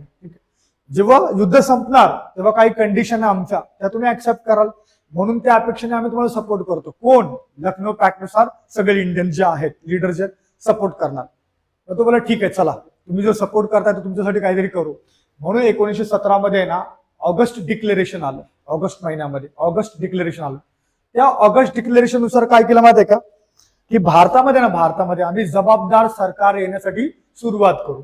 Responsible government काय आहे रिस्पॉन्सिबल गव्हर्नमेंट. मग हा कायदा जो आहे ना समजा तुम्हाला आला कोणता कायदा 1919चा कोणता 1919 पहिली स्टेटमेंट येते काय which of the following act okay announces किंवा डिक्लेअर्स की introduction of responsible government in India भारतामध्ये जबाबदार सरकार देणार अशा कोणत्या कायद्यानुसार सांगितलंय ऍक्ट ऑफ 1990 1919च्या कायद्यानुसार. Please remember guys this word कोणता रिस्पॉन्सिबल गव्हर्नमेंट जबाबदार सरकार कोणत्या कायद्यानुसार 1919च्या कायद्यानुसार. कळलं. पण हे कुणी सांगितलं हे सांगितलं कुणी मॉन्टेग्यूने कुठे ब्रिटिश पार्लमेंटमध्ये की आम्ही आणू आता आम्ही काय करू आणू. ठीक आहे चला मग हे झालं. मग 18 येणार युद्ध संपणार आणि 18च्या नंतर काय येणार 19. मग 19 मध्ये काय आला कायदा आला. 19 मध्ये काय आला कायदा. तो हे होतं पार्श्वभूमी त्याची बॅकग्राऊंड होतं. कळलं सगळ्यांना. चला आता पुढे बघा इथे बघा गव्हर्नमेंट ऑफ इंडिया ऍक्ट आला. ह्याच्या सगळ्यानंतर मग मॉन्टेग्यू चेंज फॉर रिफॉर्म बोलतो त्याला. याच्यामध्ये प्रिएम्बल ह्या कायद्यामध्ये प्रिएम्बल प्रस्तावना. ओके हा एक प्रश्न आहे तुम्हाला जर तुम्हाला लिहायचं तर तुम्ही लिहू शकता की कोणत्या कायद्यानुसार किंवा कोणत्या कायद्यामध्ये पहिल्यांदा प्रस्तावना मांडण्यात आली तर कोणता आहे government of India act 1990. Just right it down. Okay preamble was introduced okay in which act it was government of India act 1919. It was government of India act 1919. ठीक आहे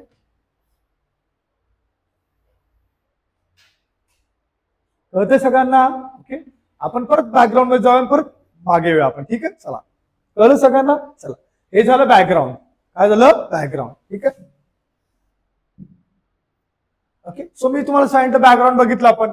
आता पुढे जम्प करणार आहोत आपण सेंट्रल लेजिस्लेचर. मग याच्यावर jump करायच्या अगोदर आठवा बरं पाठीमागं काय केलं आपण सेंट्रल लेजिस्लेशन मध्ये किती मेंबर होते 1909 नुसार 60. ओके, ऑफिशियल नॉन ऑफिशियल किती होते सांगा बरं 28 आणि कळलं एवढं लक्षात ठेवा फक्त. मग हे होतं 1909 नुसार. आपल्याला हे बघायचं, let us check that what would happen in this, म्हणजे ह्या कायद्यानुसार काय झालं आता, whether there has any change or not. Okay, हे बघायचं आपल्याला. 1909चं आपल्याला ऑलरेडी माहित आहे. आता 1919चं बघायचं आहे, 1919. So let C central legislation बघूया आपण. सी दिस, हे लखनौ पॅक्टचं बघा. पहिले हे बघूया आपण लखनौ पॅक्ट वगैरे. लखनौ पॅक्ट मध्ये ना, लखनौ पॅक्ट मध्ये यांनी सांगितलं, कुणी यांनी लखनौ पॅक्ट नुसार सांगितलं की बाबा तुम्हाला सेंट्रल लेजिस्लेचर जे आहे, केंद्रीय कायदे मंडळ जे आहे, अगोदर किती जागा होतं सांगा बरं 60. ओके 60 आहे. मग हे लखनौ करारानुसार यांनी काय सांगितलं की 60च्या ऐवजी किती पाहिजे 150 पाहिजे 150.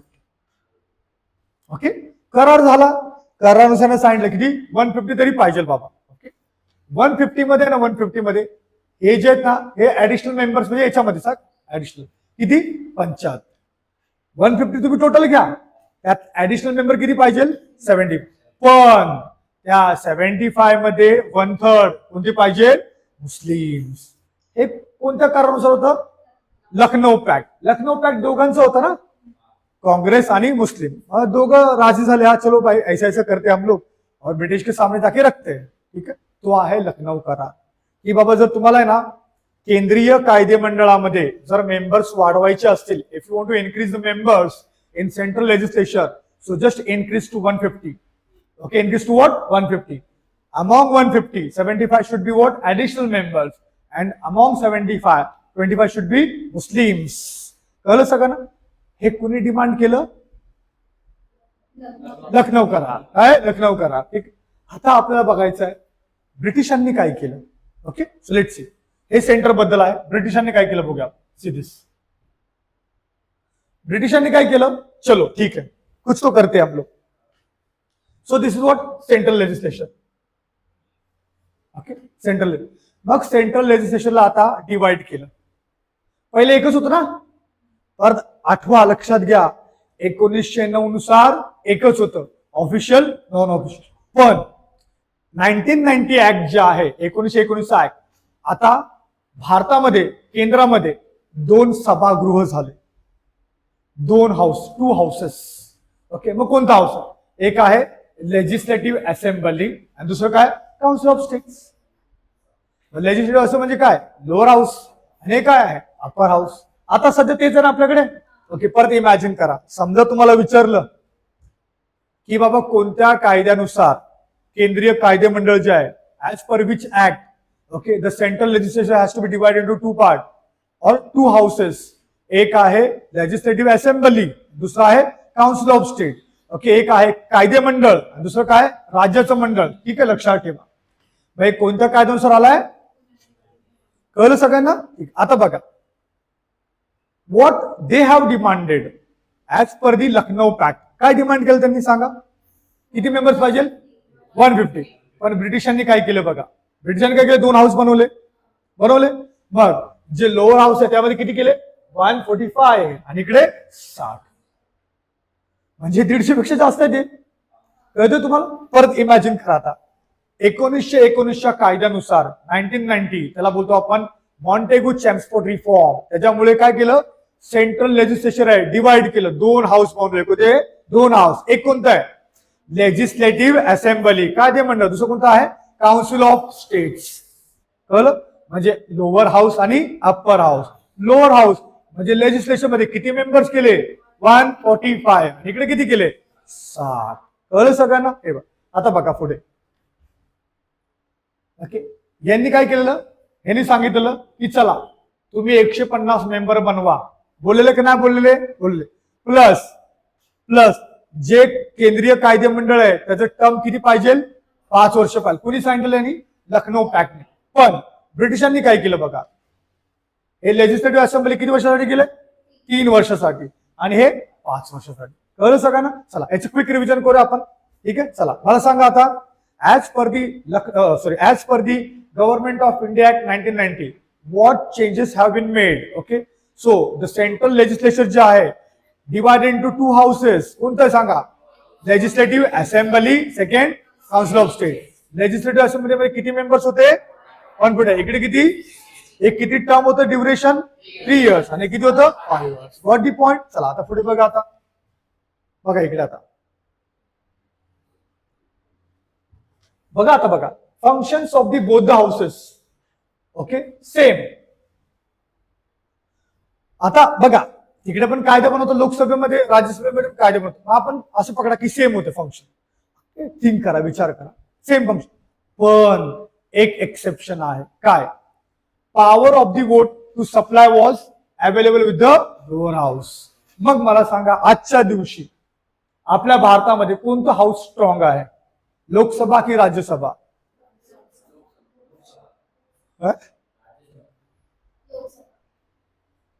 काय? Lok Sabha. So she is confident नाव. डेफिनेटली लोकसभा. काय? Lok Sabha. Why? Because Lok Sabha have elected representative. कळलं का? राज्यसभा नव्हे. ओके मग लोकसभा जे आहे ते आहे लोअर हाऊस. काय आहे? लोअर.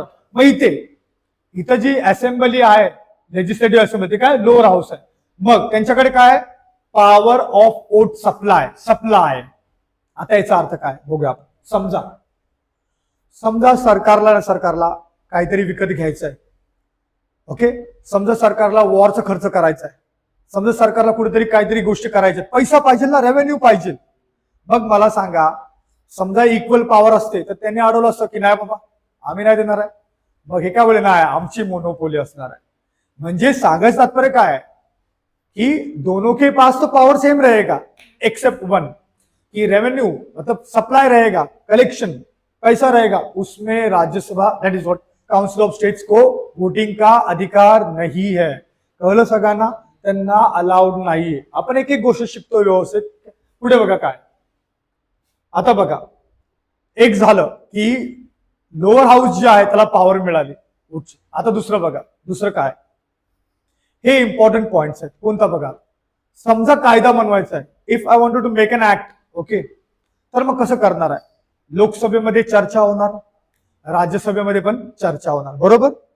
चर्चा झाल्यानंतर after thoroughly discussion okay we need to put it for the vote. Voting पण झाली.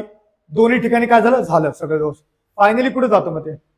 राष्ट्रपतीकडे ऍक्सेंटसाठी. नंतर कायदा बनतो. But what in case okay if there is a dispute.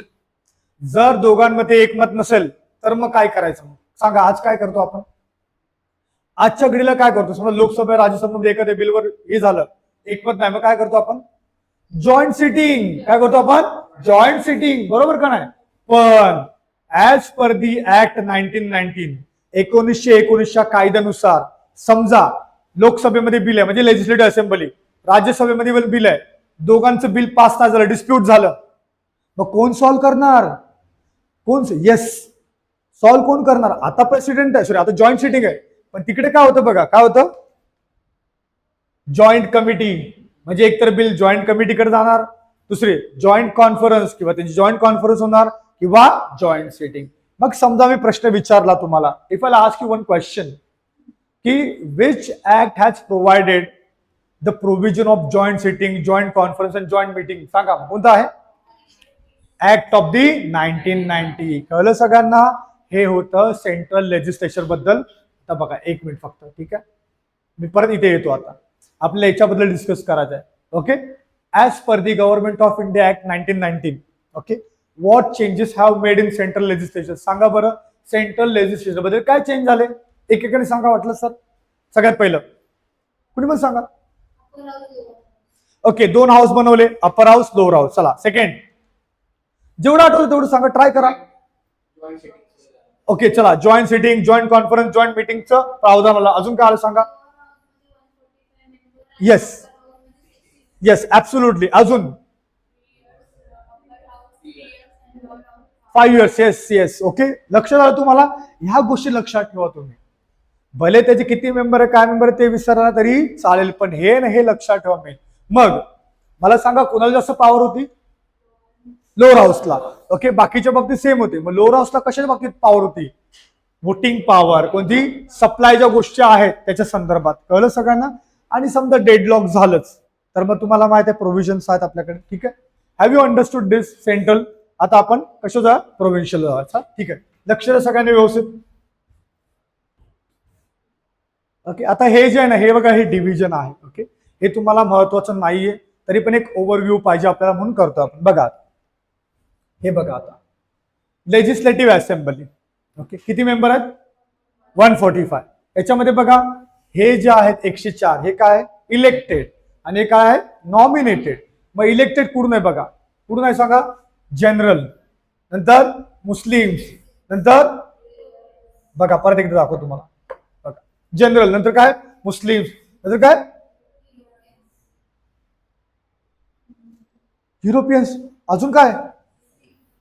अरे बापरे, म्हणजे तुम्हाला आठवतंय का आता मी तुम्हाला बोललेलं 1909 मध्ये असं काय चमत्कार झाला सांगा बरं? ऍब्सोल्युटली. कुणाला दिलेलं? म्हणजे धार्मिक ना. हे काय मग सिख, कळलं का? आता ह्यांना पण द्यायला सुरुवात केली. मग त्याच्यामध्ये कोण कोण येणार बघा. आता हे तर ऑलरेडी आहेत, आता ऍडिशन धार्मिक, आता हे युरोपियन्स पण ऍड केले. ओके, यांना पण देऊन टाकलं. चलो इसको भी लिहिलो, यांना पण दिलं. लँडलॉर्ड्स यांना पण दिलं आणि इंडियन कॉमर्स वाल्यांना पण दिलं. हे शिकायचं आपल्याला याच्यामध्ये. किती दिलं काय दिलं ते नका शिकू. ओके, सिख लोकांना, युरोपियन्स लोकांना, लँडलॉर्ड्स वाल्यांना किंवा हे इंडियन कॉमर्स जे आहेत ना, तिथून जे रिप्रेझेंटेटिव्ह जे येणार आहेत ना, हे कोणत्या कायद्यानुसार झालंय? Which act? 1990. कळलं तुम्हाला? हे सेंटरमध्ये झालं. ओके, आता इथे बघा काउन्सिल ऑफ स्टेट मध्ये बघा, काउन्सिल ऑफ स्टेट मध्ये बघा, इथं 60 आहेत. ओके, सेम आहे 33 इलेक्टेड आणि हे नॉमिनेटेड. मग यांची संख्या अशी आहे बघा, मुस्लिम आहेत, युरोपियन, सिख आहे वगैरे वगैरे. कळलं सगळ्यांना? हे किती आहेत काय ते नका लक्षात ठेवू. This is just for your division किंवा एक इन्फॉर्मेशन साठी. जेव्हा तुम्हाला ही स्लाइड मिळेल तेव्हा करून टाका. आता बघा इथे, okay, total elected seats election किती आहेत? 104 प्लस 33, म्हणजे इकडे 104, इकडे 30. इलेक्टेड सीट बघतो आपण पण 30. आणि युरोपियन्स किती आहे? 12. या दोघांना मायनस केलं तर काय होणार आहे? टोटल इलेक्टेड इंडियन्स किती आहे? 137 मायनस 12 किती आहे? म्हणजे 125 इंडियन्स जे आहेत आता कुठे जाणार आहे? केंद्र सरकारामध्ये जाणार आहे आता. ओके, लोअर हाऊस आणि अप्पर हाऊस मध्ये. कळलं सगळ्यांना? 125. विचार करा कुठून सुरुवात झालेली. बघा ना, 16 पासून 6 पासून सुरुवात झालेली, 16चे 60 झाले, 60चे आता बघा किती झाले?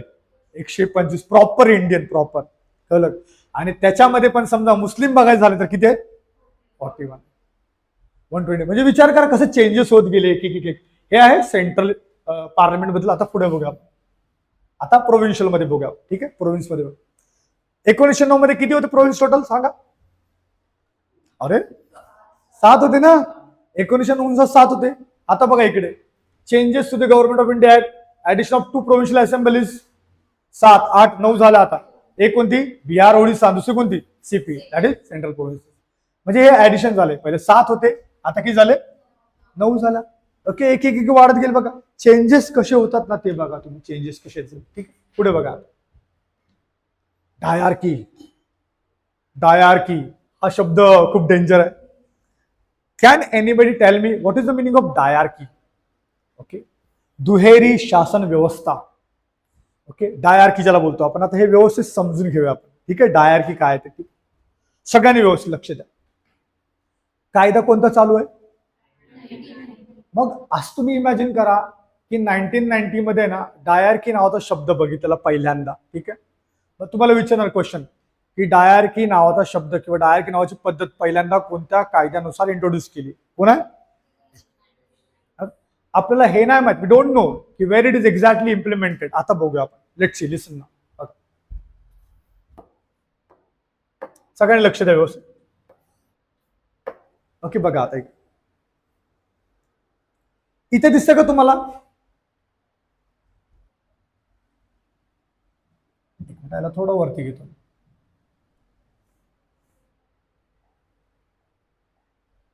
ओके, डायआर्की नावाचा शब्द म्हणजे काय माहिती आहे का? दुहेरी शासन व्यवस्था. ठीक आहे, पण कुठे एक्झिक्यूट केलेली आहे ही? म्हणजे प्रांतामध्ये. काय आहे? प्रांतामध्ये. Please remember guys, this is very important actually. तुम्हाला प्रश्न विचारला जातो परीक्षेमध्ये की डायआरकी किंवा दुहेरी शासन व्यवस्था जी आहे ती सगळ्यात पहिल्यांदा कोणत्या कायद्यानुसार आहे सांगा? कुठे इम्प्लिमेंट करायला लागले? Provincial level. कुठे? प्रोव्हिन्शियल. प्रांतांमध्ये एक्झिक्यूट करायला लागले. आता बघूया आपण काय आहे ते. डायआरकी म्हणजे नेमकं काय असतं? डायआरकी म्हणजे काय असतं? सब्जेक्ट. ठीक आहे. सब्जेक्ट म्हणजे काय बघा, आता उदाहरणार्थ केंद्र आहे आणि प्रांत आहे. ओके, केंद्र आणि प्रांत आहे. समजा आता आपल्याकडे आहे जीएसटी. जीएसटीचा कायदा जो आहे तो कोण बनवतो? केंद्र सरकार की राज्य सरकार? बघा, व्यवस्थित विचारून सांगा. बरोबर ना? म्हणजे केंद्र सरकारच बनवतोय. पण समजा राज्य सरकार पण बनवायला लागले, घोळमेळ होणार ना? ओके, काहीतरी प्रॉब्लेम होणार आहे. ओके, मग आहे ना, मग काय केलं माहिती आहे का? इमानदारीमध्ये काय केलं माहिती आहे का? जे विषय असतात ना, विषय ऍडमिनिस्ट्रेशनचे, ओके, ते विषय इमानदारीने काय केलं? त्यांनी डिवाइड केले. पण हे सगळं कुठं चाललंय? केंद्रामध्ये नाही. कुठं चाललंय? राज्यामध्ये, प्रांतामध्ये. मग विषय subject of the administration divide केले. मग डिवाइड कसे केले? दोन प्रकारे. ओके, हे बघाय, हे सेंट्रल सब्जेक्ट आहेत आणि काय? प्रोव्हिन्शियल सब्जेक्ट आहेत. हे डिव्हिजन केले. सगळ्यात पहिलं आपल्याला भारतावर रूल करायचं आहे किंवा भारतावर राज्य करायचं आहे तर आपण विषयांची मांडणी करूया आपण. ठीक आहे, चला सगळ्यांनी बघा इकडे प्लीज. विषय आपण डिवाइड केले. We have divided the subject. 47 subject कुणाला दिले? सेंट्रल देऊन टाकले. चला तू घेऊन टाक. आता ते विसरा. आता तुम्ही, आपल्याला मेन टार्गेट कशावर आहे? प्रोव्हिन्स. व्हाय? कारण डायआरकी. काय? डायआरकी म्हणजे काय ना ते बघायचं तर प्रोव्हिन्स कडे लक्ष द्या. प्रोव्हिन्स किंवा प्रांताकडे किती विषय होते सांगा? प्रांताकडे किती विषय होते? 50. किती होते? 50. पुन्हा एकदा बघूया आपण. ठीक आहे. Subject of the administration divided into 2. Okay, एक आहे सेंट्रल, एक आहे प्रोव्हिन्शियल. सेंट्रलचे किती सब्जेक्ट आहेत? 47. आणि प्रांत जे आहे किती आहे? 50. आता ते विसरा. आता नाव कॉन्सन्ट्रेट ऑन प्रोव्हिन्स. प्रांताकडे लक्ष द्या. आता का लक्ष द्यायचं? कारण डायआरकी. काय आहे? डायआरकी. प्रांतामध्ये मेन कोण असतो सांगा? जो प्रांत आहे प्रोव्हिन्स तिकडे मेन कोण असणार आहे? Yes, absolutely. कोण आहे? गव्हर्नर. कोण आहे? गव्हर्नर. पण डेफिनेटली गव्हर्नरच्या अंडरमध्ये सगळं होणार ना. आता बघा, कॉन्सन्ट्रेट कशाकडे? बॉम्बे प्रोव्हिन्स आहे असं समोर लक्षात घ्या तुम्ही. आपण कोणत्या ह्याच्यामध्ये आहे? इयरमध्ये आहे 1990. बॉम्बे समोर घ्या. बॉम्बेवरती रूल करायचा असेल तर जेवढे सब्जेक्ट ऑफ द ऍडमिनिस्ट्रेशन हा 2 पार्टमध्ये डिवाइड करू आपण. ओके, 2 पार्टमध्ये. बॉम्बेमध्ये कोण रूल करणार? गव्हर्नर. कोण रूल करणार? गव्हर्नर. मग गव्हर्नरने काय केलं? सब्जेक्टला 2 पार्टमध्ये डिवाइड केलं. ओके, एक आहे ट्रान्सफर सब्जेक्ट, एक आहे रिझर्व्ह सब्जेक्ट. ओके, एक आहे सोपिव. ओके, आणि दुसरं कोणतं आहे माहिती मराठीमध्ये? राखीव एक आहे आणि एक आहे सोपिव. असे 2 आहेत. राखीव मीन्स व्हॉट? रिझर्व्ह. सोपिव मीन्स व्हॉट? ट्रान्सफर. ठीक आहे, पुन्हा एकदा बघूया आपण. As per the Government of India Act 1990, okay, diarchy have introduced in where? Provincial level. प्रांतामध्ये दुहेरी शासन व्यवस्था आणण्यात आली. कोणत्या कायद्यानुसार? 1919 मध्ये. ठीक आहे. मग diarchy means what? Okay, subject नुसार रूल करायचं. मग त्यावेळेला सब्जेक्ट डिव्हिजन बघूया आपण. केंद्राकडे किती सब्जेक्ट होते? 47. स्टेटकडे, प्रांताकडे 50. ओके, प्रांत आहे, प्रोव्हिन्स आहे, हे 50 सब्जेक्ट 2 पार्टमध्ये डिवाइड केले. कोणते? Reserve and transfer. मग मला सांगा, रिझर्व्ह आणि ट्रान्सफर मध्ये समजा मी तुम्हाला सांगितलं तुम्ही गव्हर्नर आहे. ओके, तुम्हाला कोणता विषय घ्यायला आवडेल? ट्रान्सफर घ्यायला आवडेल का रिझर्व्ह घ्यायला आवडेल? तुम्ही सांगा. तुम्ही गव्हर्नर आहे मेन. ओके, मग तुम्हाला कोणता विषय घ्यायला आवडेल? 2 विषय तुमच्याकडे. एक आहे ट्रान्सफर, ज्याला सोपीव बोलतो आपण, आणि काय रिझर्व्ह, ज्याला बोलतो आपण राखीव. बोला आता सांगा. Y reserve? हा, नाही, तुम्ही गव्हर्नर आहे, मग तुम्ही रिझर्व्ह का घेणार? वाय? का घेणार? हा बघा आता इथे काय बघा गंमत काय, व्हाय रिझर्व सब्जेक्ट विचार करा तुम्ही, भारी भारी विषय असतील ना ज्याच्यामधून रेव्हेन्यू येतील. मग हे भारी विषय जे आहेत ते कमी लोकांकडे असेल तर जास्त पॉवर आहे ना.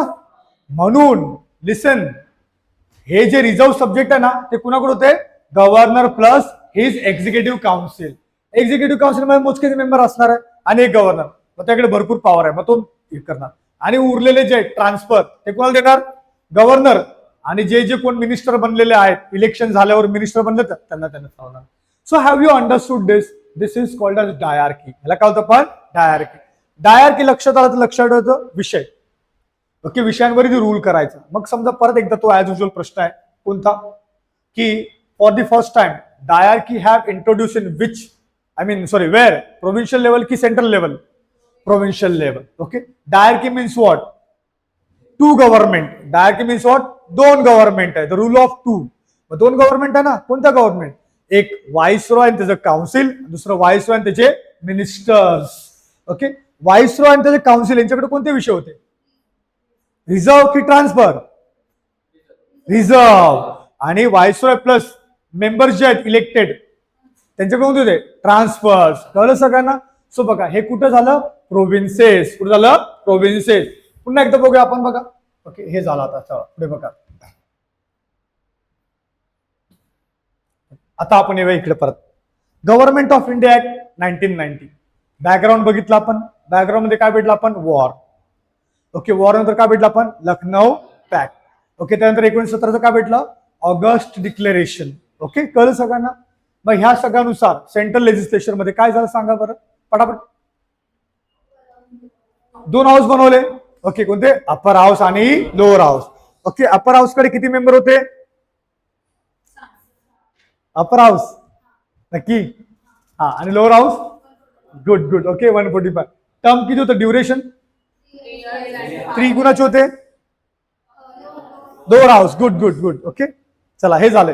हे झाले 145 मेंबर्स. आता प्रोव्हिन्शियल. मला सांगा एकच युनिक आहे, only one thing is unique. What, suppose I ask you की as per the government of India act 1990 provincial legislation मध्ये काय असं आणलं नवीन, क्या हुआ, बोल. डायआरकी. काय आहे, डायआरकी. दोन सरकार, दोन रूल ऑफ टू, दोन शासन करणारे. मग कुठे आले ते, प्रोव्हिन्शियल. पुन्हा एकदा सांगतो तुम्हाला, हे ना हे 1990 आहे, 1935 मध्ये याच्या उलट होणार. मग सांगा काय उलट होणार, सेंटरमध्ये काय जाणार, डायआरकी. ओके, आणि दोन सभागृह कुठे येणार आहे, प्रोव्हिन्स मध्ये. ओके, पुन्हा एकदा करू आपण, चला ठीक आहे, परत एकदा. Government of India 1990, 1919. ओके, याच्यानुसार सेंटरमध्ये काय झालं, दोन हाऊस आले. बघा, दोन हाऊस कुठे आले, सेंटरमध्ये. ओके, डायआरकी कुठे आली, ठीक आहे. पण समजा हे आता 1935 झाला ऍक्ट, 1935 मध्ये दोन हाऊस कुठे आले, प्रोव्हिन्स मध्ये, आणि डायआरकी कुठे आली, सेंटर मध्ये. ठीक आहे, हे लक्षात ठेवा. हे इथं तुम्ही कन्फ्युज होणार. म्हणून जर हे कन्फ्युजन दूर करायचे असेल, सगळ्यात पहिले मी म्हटलं तुम्हाला, सगळ्यात पहिले डायआरकी कोणत्या कायद्यानुसार आली, कुठे आली, बस. म्हणजे 35 मध्ये कुठे जाणार, सेंटरमध्ये. कळलं. दोन सभागृह कोणत्या ऍक्टनुसार आले, पहिल्यांदा 19 कुठे आले, सेंटरमध्ये. 35 मध्ये कुठे जाणार, प्रोव्हिन्स मध्ये. ओके, हे क्रिस क्रॉस आहे, हे लक्षात ठेवा प्लीज. ठीक आहे, चला दोन झाले आपले. आता काय करूया आपण, ऍडमिनिस्ट्रेशन आणि कंट्रोल ऑफ गव्हर्नमेंट. आपण प्रश्न बघूया त्याच्यावर. ठीक आहे, सो लेट्स.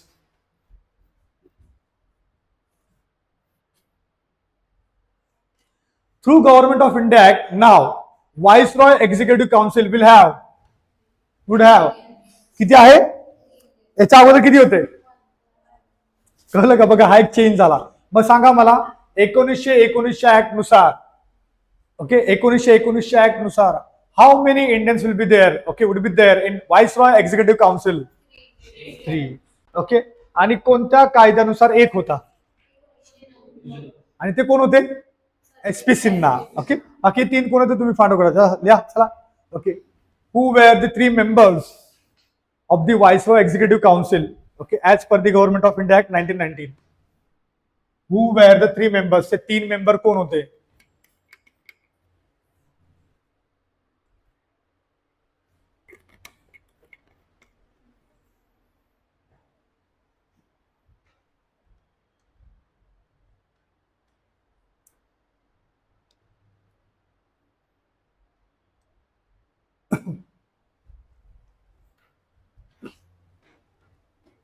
ठीक आहे, सगळ्यांना कळताना मी काय सांगतो ते? हॅलो. ओके, आज नाही लक्षात राहणार, पण तुम्ही आठवा फक्त. जसं तुम्ही आठवणार ना मग लक्षात येणार. कायदे खूप सोपे आहे ते. घेऊ पुढे घेऊ, चालेल. प्रश्न लिहून घ्या फक्त तेवढे. पुढे बघा. नाव हे जे आहे गव्हर्नमेंट कंट्रोल, जे शेवटचं आहे गव्हर्नमेंट कंट्रोल जे आहे ना ते आता कुणाच्या हातात होतं बघा. Same thing as usual. कोण आहे हा?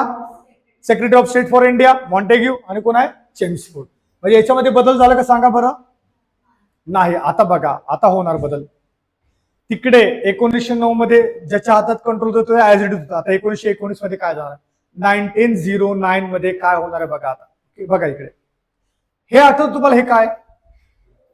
लखनौ पॅक्ट. लखनौ पॅक्ट नुसार काय काय केलेलं सांगा बरं मला. बस सेपरेट इलेक्टोरेट मागितलं त्यांनी. ठीक आहे. आणि काय माहिती? जागा वाढवा. जागा वाढवा. 2 इंडियन्स तिकडे होते बघा. कुठे?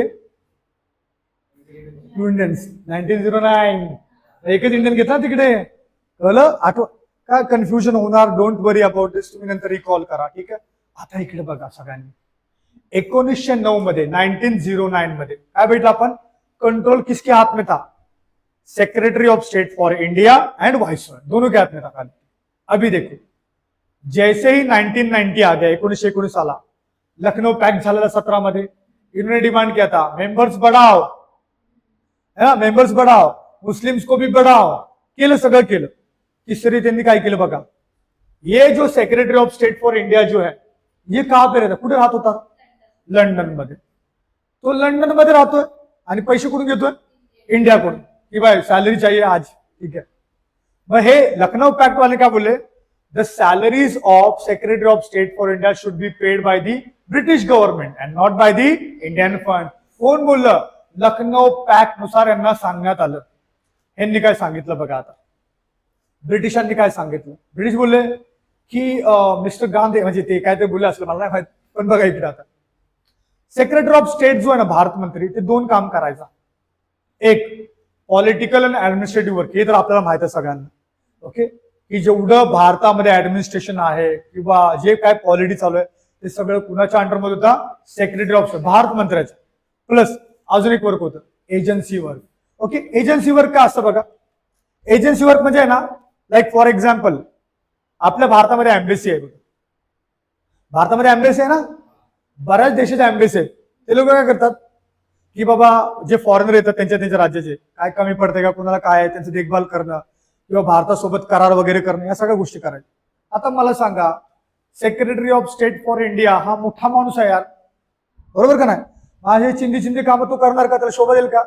ओके, मग यांनी काय दिलं रिझन की बाबा तो हे काम पण करतोय आणि हे एजन्सीचे वर्क पण करतोय, मग डेफिनेटली मग त्याला इंडिया म्हणून पगार दिला पाहिजे ना.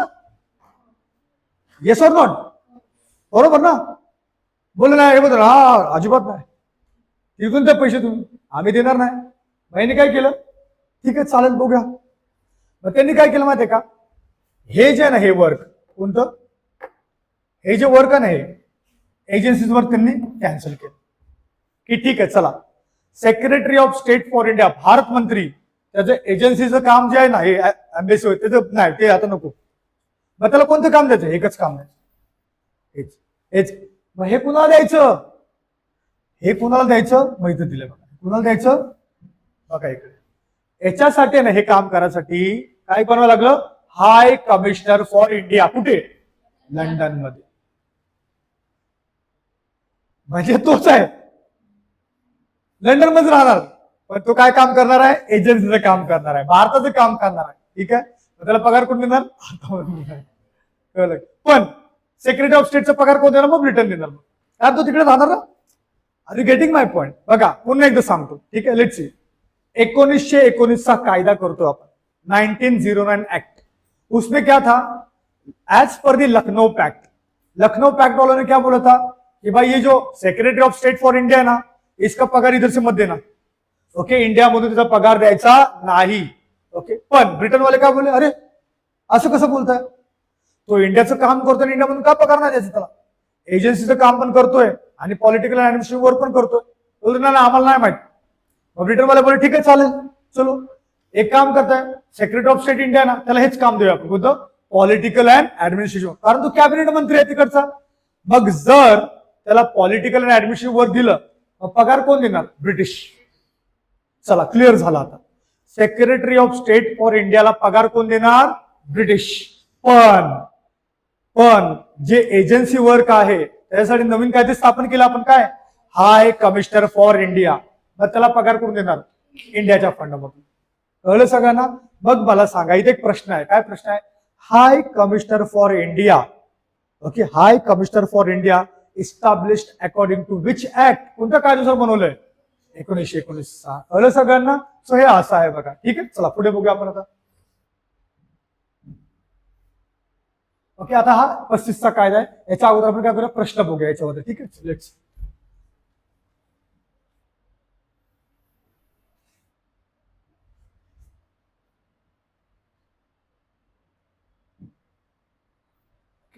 चला सांगा, हा प्रश्न आला बघा, एमपीएससीने विचारलं. सांगा, घाई करू नका, आरामात सांगा व्यवस्थित.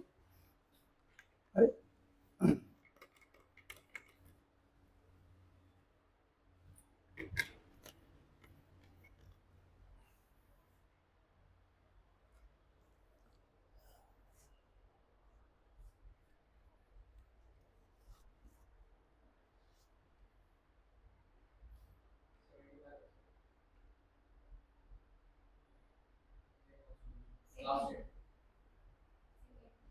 कोणता आहे?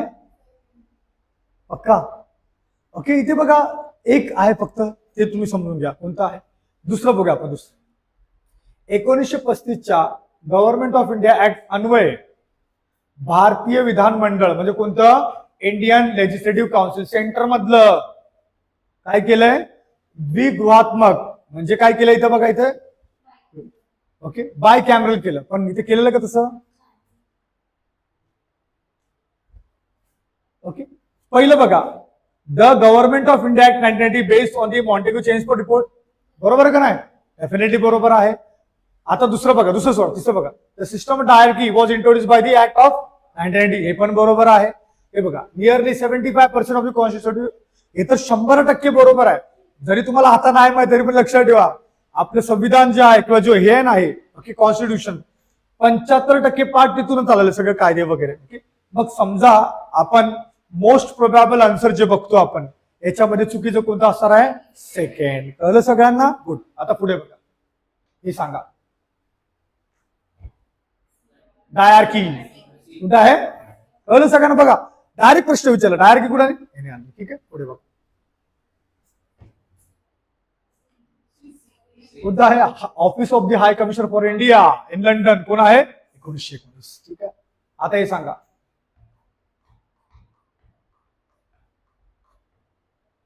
हे सांगा. हे थोडं डिफिकल्ट आहे, पण सांगा, आपण नाही केलेलं आहे.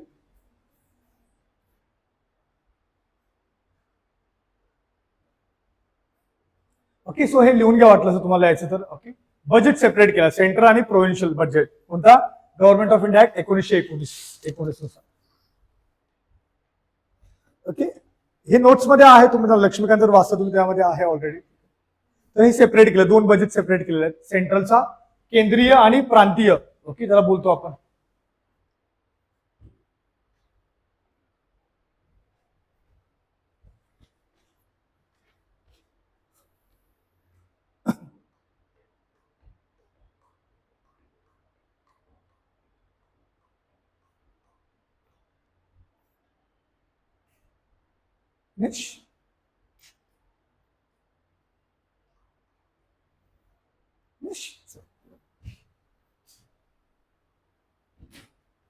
हा, हे नको. आता पुढच्या याला बघा आपण. आता आपल्याला काय करायचं बघा, आपण 1919च्या कायद्यापर्यंत आलोय, झालंय आपलं सगळं. ठीक आहे, आता बघा, दोन मेन कायदे आहेत. एक आहे 1935चा कायदा आणि एक आहे 1947चा. Guys please remember, please note it down that the government of India 1935 is very important, very very very important. समजलं?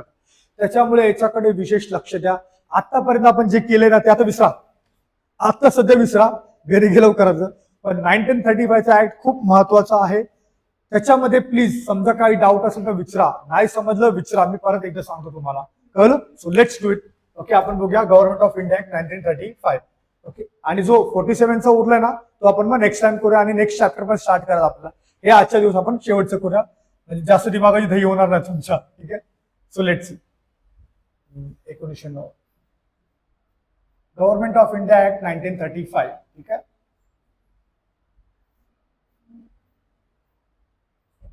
सो लेट्स अगेन, आता याच्यामध्ये बघा काय काय आहे बघा. Government of India act 1935 same background बघायचं आपल्याला. दुसरी गोष्ट काय, सेंट्रल लेजिस्लेशन मध्ये काय फरक आहे का. तिसरं काय, प्रोव्हिन्शियल मध्ये काय चेंजेस झालेत का ते बघायचे आहेत. ऍडमिनिस्ट्रेशन मध्ये काय चेंज झाले का ते बघायचं आहे. गव्हर्नमेंट कंट्रोल काय आहे ते बघायचं आहे. आणि फायनली अदर पॉईंट हे बघूया. ठीक आहे. चला one by one as usual आपण काय बघणार आहोत, बॅकग्राऊंड. So let's see. एक कधीचं वर्ष आहे, 1935. 1935 च्या अगोदर बऱ्याच घडामोडी झाल्या, त्या बघूया आपण. ठीक आहे. शॉर्टकट मध्ये सांगतोय, तुम्ही नंतर मस्तपैकी वाचा पुस्तक जे आहे किंवा हिस्ट्री वगैरे ते सगळं वाचा. आपण बघूया बॅकग्राऊंड काय आहे. ठीक आहे. चला सगळ्यांनी लक्ष द्या व्यवस्थित. काय बॅकग्राऊंड आहे इथे काही कळणार नाही तुम्हाला, पण तरी पण ट्राय करतो मी सांगायचं. ठीक आहे. So let's see one by one. Government of India act जो आहे ना, हा असा बनलेला आहे बघा. सगळ्यात महत्वाची गोष्ट, ओके, सगळ्यात महत्वाची गोष्ट काय आहे, ब्रिटिश पार्लमेंट जे आहे, ओके, ब्रिटिश पार्लमेंट यांनी चर्चा केली भरपूर प्रमाणामध्ये. तुम्हाला माहित असेल, काय माहित आहे, काय आहे, ऑगस्ट डिक्लेरेशन. याच्या अगोदर भेटलं आपण, काय झालं सांगा, विच इयर, आता मागाच भेटलं 1971. 1970 काय आहे, ऑगस्ट डिक्लेरेशन काय आहे, 1917. ठीक आहे. हे सगळं ना बघा, ब्रिटनमध्ये सगळं चाललंय डिस्कशन. एक बघा, इमॅजिन करा, 1917 ची गोष्ट करतोय, आपल्याला कायदा कधीचा करायचा आहे, 1935. 1970 मध्ये डिस्कशन चालू आहे. सगळं झाल्यानंतर शेवटी यांनी काय केलं माहितीये का, यांनी एक कायदा बनवला ज्याला बोलतो आपण गव्हर्नमेंट ऑफ इंडिया ऍक्ट 1990. ठीक आहे. चला 1919 चा कायदा आला.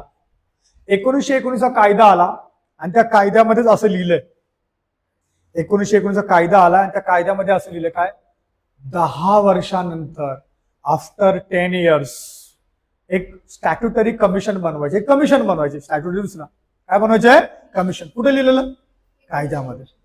10 वर्षानंतर एक काय बनवायचं, कमिशन बनवायचं. कशासाठी, व्हाय, की गव्हर्नमेंट ऑफ इंडिया ऍक्ट 1990 आहे ना, हा किती एक्झिक्यूट झाला, किती चांगला आहे, त्याच्यामध्ये काय फॉल्ट तर नाही ना, किंवा आपल्याला काही चेंजेस करता येईल का, मॉडिफिकेशन करता येईल का, या सगळ्या गोष्टी करण्यासाठी एक कमिशन बनवायचं आहे, जी काय करेल, भारतामध्ये जाईल, सगळे रिसर्च करेल की बाबा 1919 चा कायदा या 10 वर्षामध्ये व्यवस्थित झालाय काय अप्लाय, हे करणार आहे.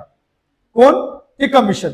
ओके, असं कुठे लिहिलंय, कायद्यामध्ये लिहिलंय. पण जर बघितलं तुम्ही गव्हर्नमेंट ऑफ इंडिया ऍक्ट 1990 10 वर्षांनी बघितलं तर काय पाहिजे, 1929 पाहिजे ना.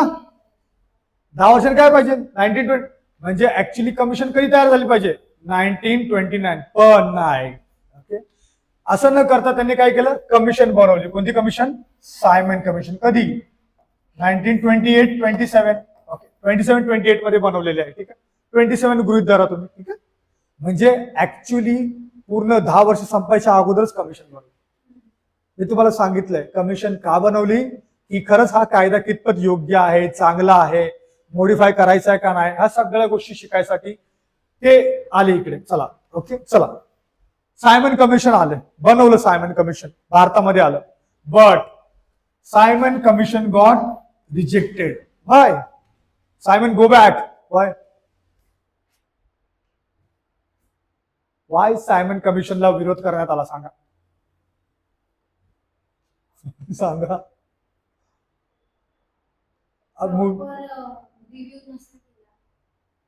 अच्छा, चला, एक शंका आहे, प्रॉपर रिव्ह्यू नाही केला अजून एनिवन. अच्छा, तुम्हाला माहित आहे का, I am not politically bias का, म्हणजे मी असं कोणत्या पार्टी संदर्भात नाहीये, पण तरी पण एक तुम्हाला प्रश्न विचारतो की आता वुमेन्स रिझर्वेशन बिलचे जे आहे रिजेक्ट झालं आणि बीजेपीचे सगळे कार्यकर्ते रस्त्यावर उतरले, वाय, सांगा. आणि सांगा, बीजेपीचे कार्यकर्ते रस्त्यावर उतरलेत प्रोटेस्ट करायला, वाय, काय सांगा.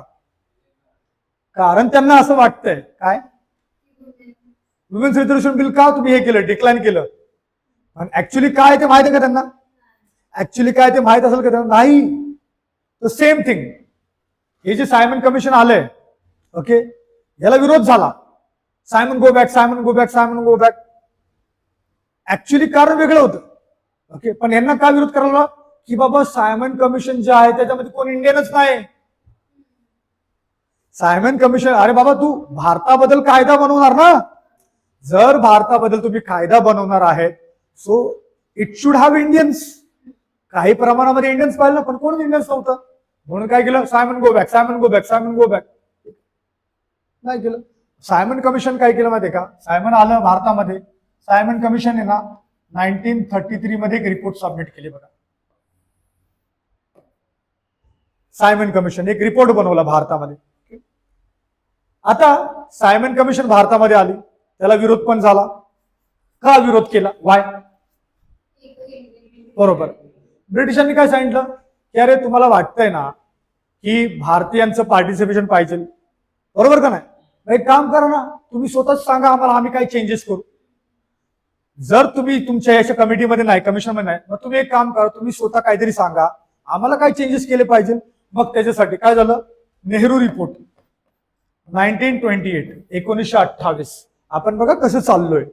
ओके, 17चं डिक्लेरेशन झालं, कायदा बनला, कायद्यामध्ये असं प्रावधान होतं 10 वर्षानंतर काय आलं पाहिजे, कमिशन आलं पाहिजे. ठीक आहे, कमिशन आलं कधी, 1927-28 मध्ये. ठीक आहे, कमिशन त्याचं काम करायला लागलं. ओके, का विरोध झाला तुम्हाला सांगितलं. त्याच वेळेला एक रिपोर्ट बनवला, नेहरू रिपोर्ट 1928. नेहरू हे जवाहरलाल नेहरू नाहीत, कोण आहेत, त्यांचे वडील मोतीलाल नेहरू. ठीक आहे, त्यांच्या अंडरमध्ये हा रिपोर्ट बनलेला, मोतीलाल नेहरू. ठीक आहे, हा एक रिपोर्ट, ह्याला बोलतो आपण नेहरू रिपोर्ट. काय बोलतो नेहरू रिपोर्ट. चला, नेहरू रिपोर्ट झालं 1928. Simon commission report 1938. अजून काय आहे, जिन्ना 40 पॉइंट. आता काँग्रेसचं झालं, काँग्रेसचं बनवलं, मुस्लिमांचं काहीतरी पाहिलं ना, मग जिन्नाने काय केलं, जिन्नाचे 40 पॉइंट्स आणले की आम्हाला असं पाहिजे, आम्हाला असं पाहिजे. मग 3 गोष्टी आपण आता कंबाईन करूया.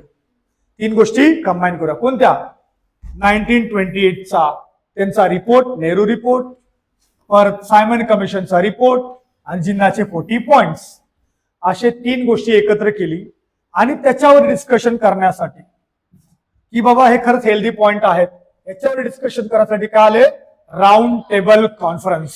काय आलं, राऊंड टेबल कॉन्फरन्स. याच्यावर डिस्कशन करण्यासाठी राऊंड टेबल कॉन्फरन्स आली. राऊंड टेबल कॉन्फरन्स तुम्हाला माहित आहे बघा, 1930. ओके, नंतर 1931 आणि 1932. ओके, रिपोर्ट सॉरी लवकर आला, 1933 ला आला नाही, लवकर आला, 33 आले इथे. ठीक आहे, सॉरी. चला, मग 3 रिपोर्ट आले, त्या रिपोर्टवर डिस्कशन झालं आणि या 3 RTC झाला, राऊंड टेबल कॉन्फरन्सेस. बघा काय झालं, राऊंड टेबल कॉन्फरन्स झाल्यानंतर आहे ना, यांनी काय केलं, यांनी फायनली काय केलं, एक व्हाईट पेपर रिलीज केलं. त्याला व्हाईट पेपर, श्वेतपत्रिका ज्याला बोलतो आपण, म्हणजे पूर्ण सारांश काय काय असणार आहे तुमच्या ह्याच्यामध्ये. ठीक आहे, या बोलतो आपण व्हाईट पेपर. प्लस या व्हाईट पेपर आहे ना, ते तर होतच, plus reports of joint select committee. Okay, म्हणजे या राऊंड टेबल कॉन्फरन्स सोबत इतर कमिटीज होते ना, त्यांच्या पण रिपोर्ट आहे. मग आता प्रश्न असा येतो, कसा प्रश्न येतो बघा, गव्हर्नमेंट ऑफ इंडिया ऍक्ट 1935, 1935चा कायदा खालीलपैकी कोणत्या कोणत्या गोष्टींना गृहीत धरून बनवण्यात आला. मग सांगा काय काय गोष्टी पकडल्या आपण. जिन्ना 40 points plus Nehru report plus joint select committee report. कळलं तुम्हाला, plus joint select committee report. जर हे ऑप्शन मध्ये असेल तर हे पण उत्तर आहे, लक्षात ठेवा. कळलं, एवढं सगळं झाल्यानंतर शेवटी फायनली त्यांनी काय रिलीज केला, government of India act 1935. Okay, 35चा कायदा. मग आता बघा याच्यामध्ये काय काय, 1935चा कायदा हे विचारतात एक्झाम मध्ये, काय की 1935चा कायदा किती पार्ट मध्ये डिवाइड होता, 14 किती सेक्शन होते आणि काय होते, 10 शेड्यूल्स. कळलं, हे ऍज इट इज एक्झाम मध्ये विचारतात.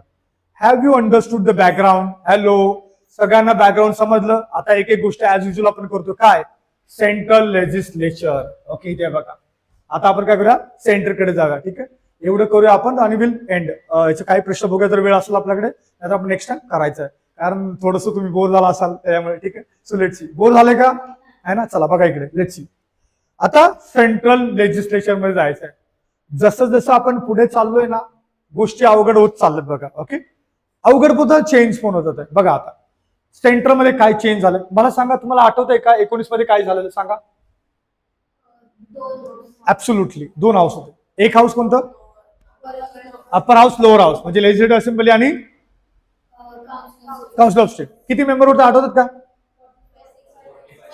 145 आणि 60. बस एवढं. आता आपण सेंटरकडे जाऊया. ठीक आहे, एवढं लक्षात ठेवा. सेंटरकडे जाऊया. याद राखा कोणता कायदा आहे हा? 1935 चा कायदा. लेट्स सी काय चेंजेस आहे का बघूया. सी दिस बघा. आता काय झालं? 145 होते आणि इकडे किती होते? 60. चेंज केली. लेजिस्लेटिव्ह असेंब्ली किती आणले? 375. आणि राज्यसभेमध्ये किती आले? 260. कोणत्या कायद्यानुसार? 1935. बघा परत एकदा. 10 वरून 16, 16 वरून 60, 60 वरून 145, 60, 145, 60 वरून काय? 375 आणि 260. कळलं? हे चेंजेस होतात. नंतर त्यामध्ये डिव्हिजन आहे. मग इलेक्टेड किती आहेत, नॉमिनेटेड किती आहेत, इलेक्टेड किती, नॉमिनेटेड किती आहेत. ठीक आहे, आता पुढे बघा काय. Government of India act 1935 propose establishing what? An all India federation. Please remember this. All India federation. Okay, all India federation म्हणजे काय असतं? ऑल इंडिया फेडरेशन म्हणजे काय असतं? हा, ऑल इंडिया फेडरेशन म्हणजे काय? इथे लक्षात ठेवा, प्लीज लक्षात ठेवा प्लीज. काय ऑल इंडिया फेडरेशन म्हणजे काय माहितीये का? ज्याच्यामध्ये सगळे इंडियन आले पाहिजे. त्याच्यामध्ये सगळे इंडियन आले पाहिजे. मग सगळे इंडियन म्हणजे काय?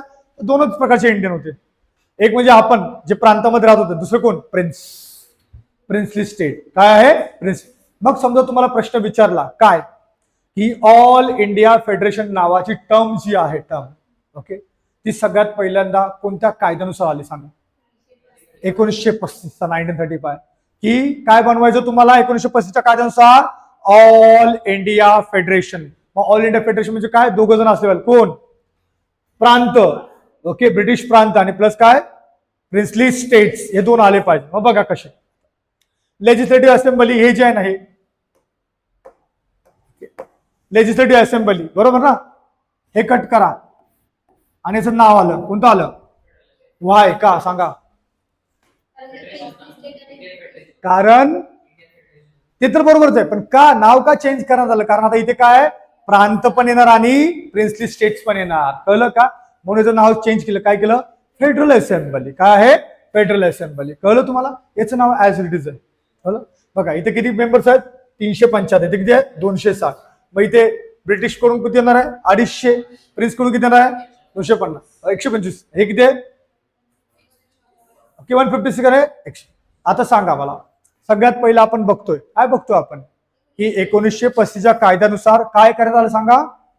All India federation. पण शेवटी अजून एक स्टेटमेंट तुम्हाला लक्षात ठेवायचे. लिहू नका, लक्षात ठेवा. काय? हे कधीच अंमलात नाही आलं.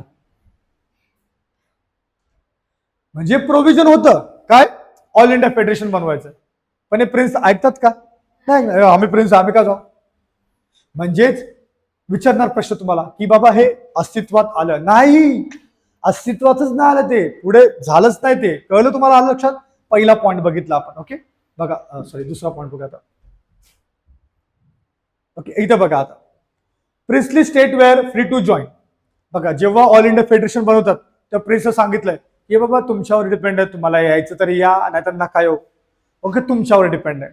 मग पहिला point, princely state were free to join or not all India federation. दुसरा पॉईंट बघूया आपण. इफ जर त्यांना जॉईन करायचं असेल, जर त्यांना जॉईन करायचं असेल काय?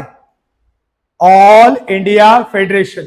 समजा तुम्हाला ऑल इंडिया फेडरेशन जॉईन करायचं आहे, मग तुम्हाला साइन करायला लागेल काय? Instrument of ऍक्सेशन.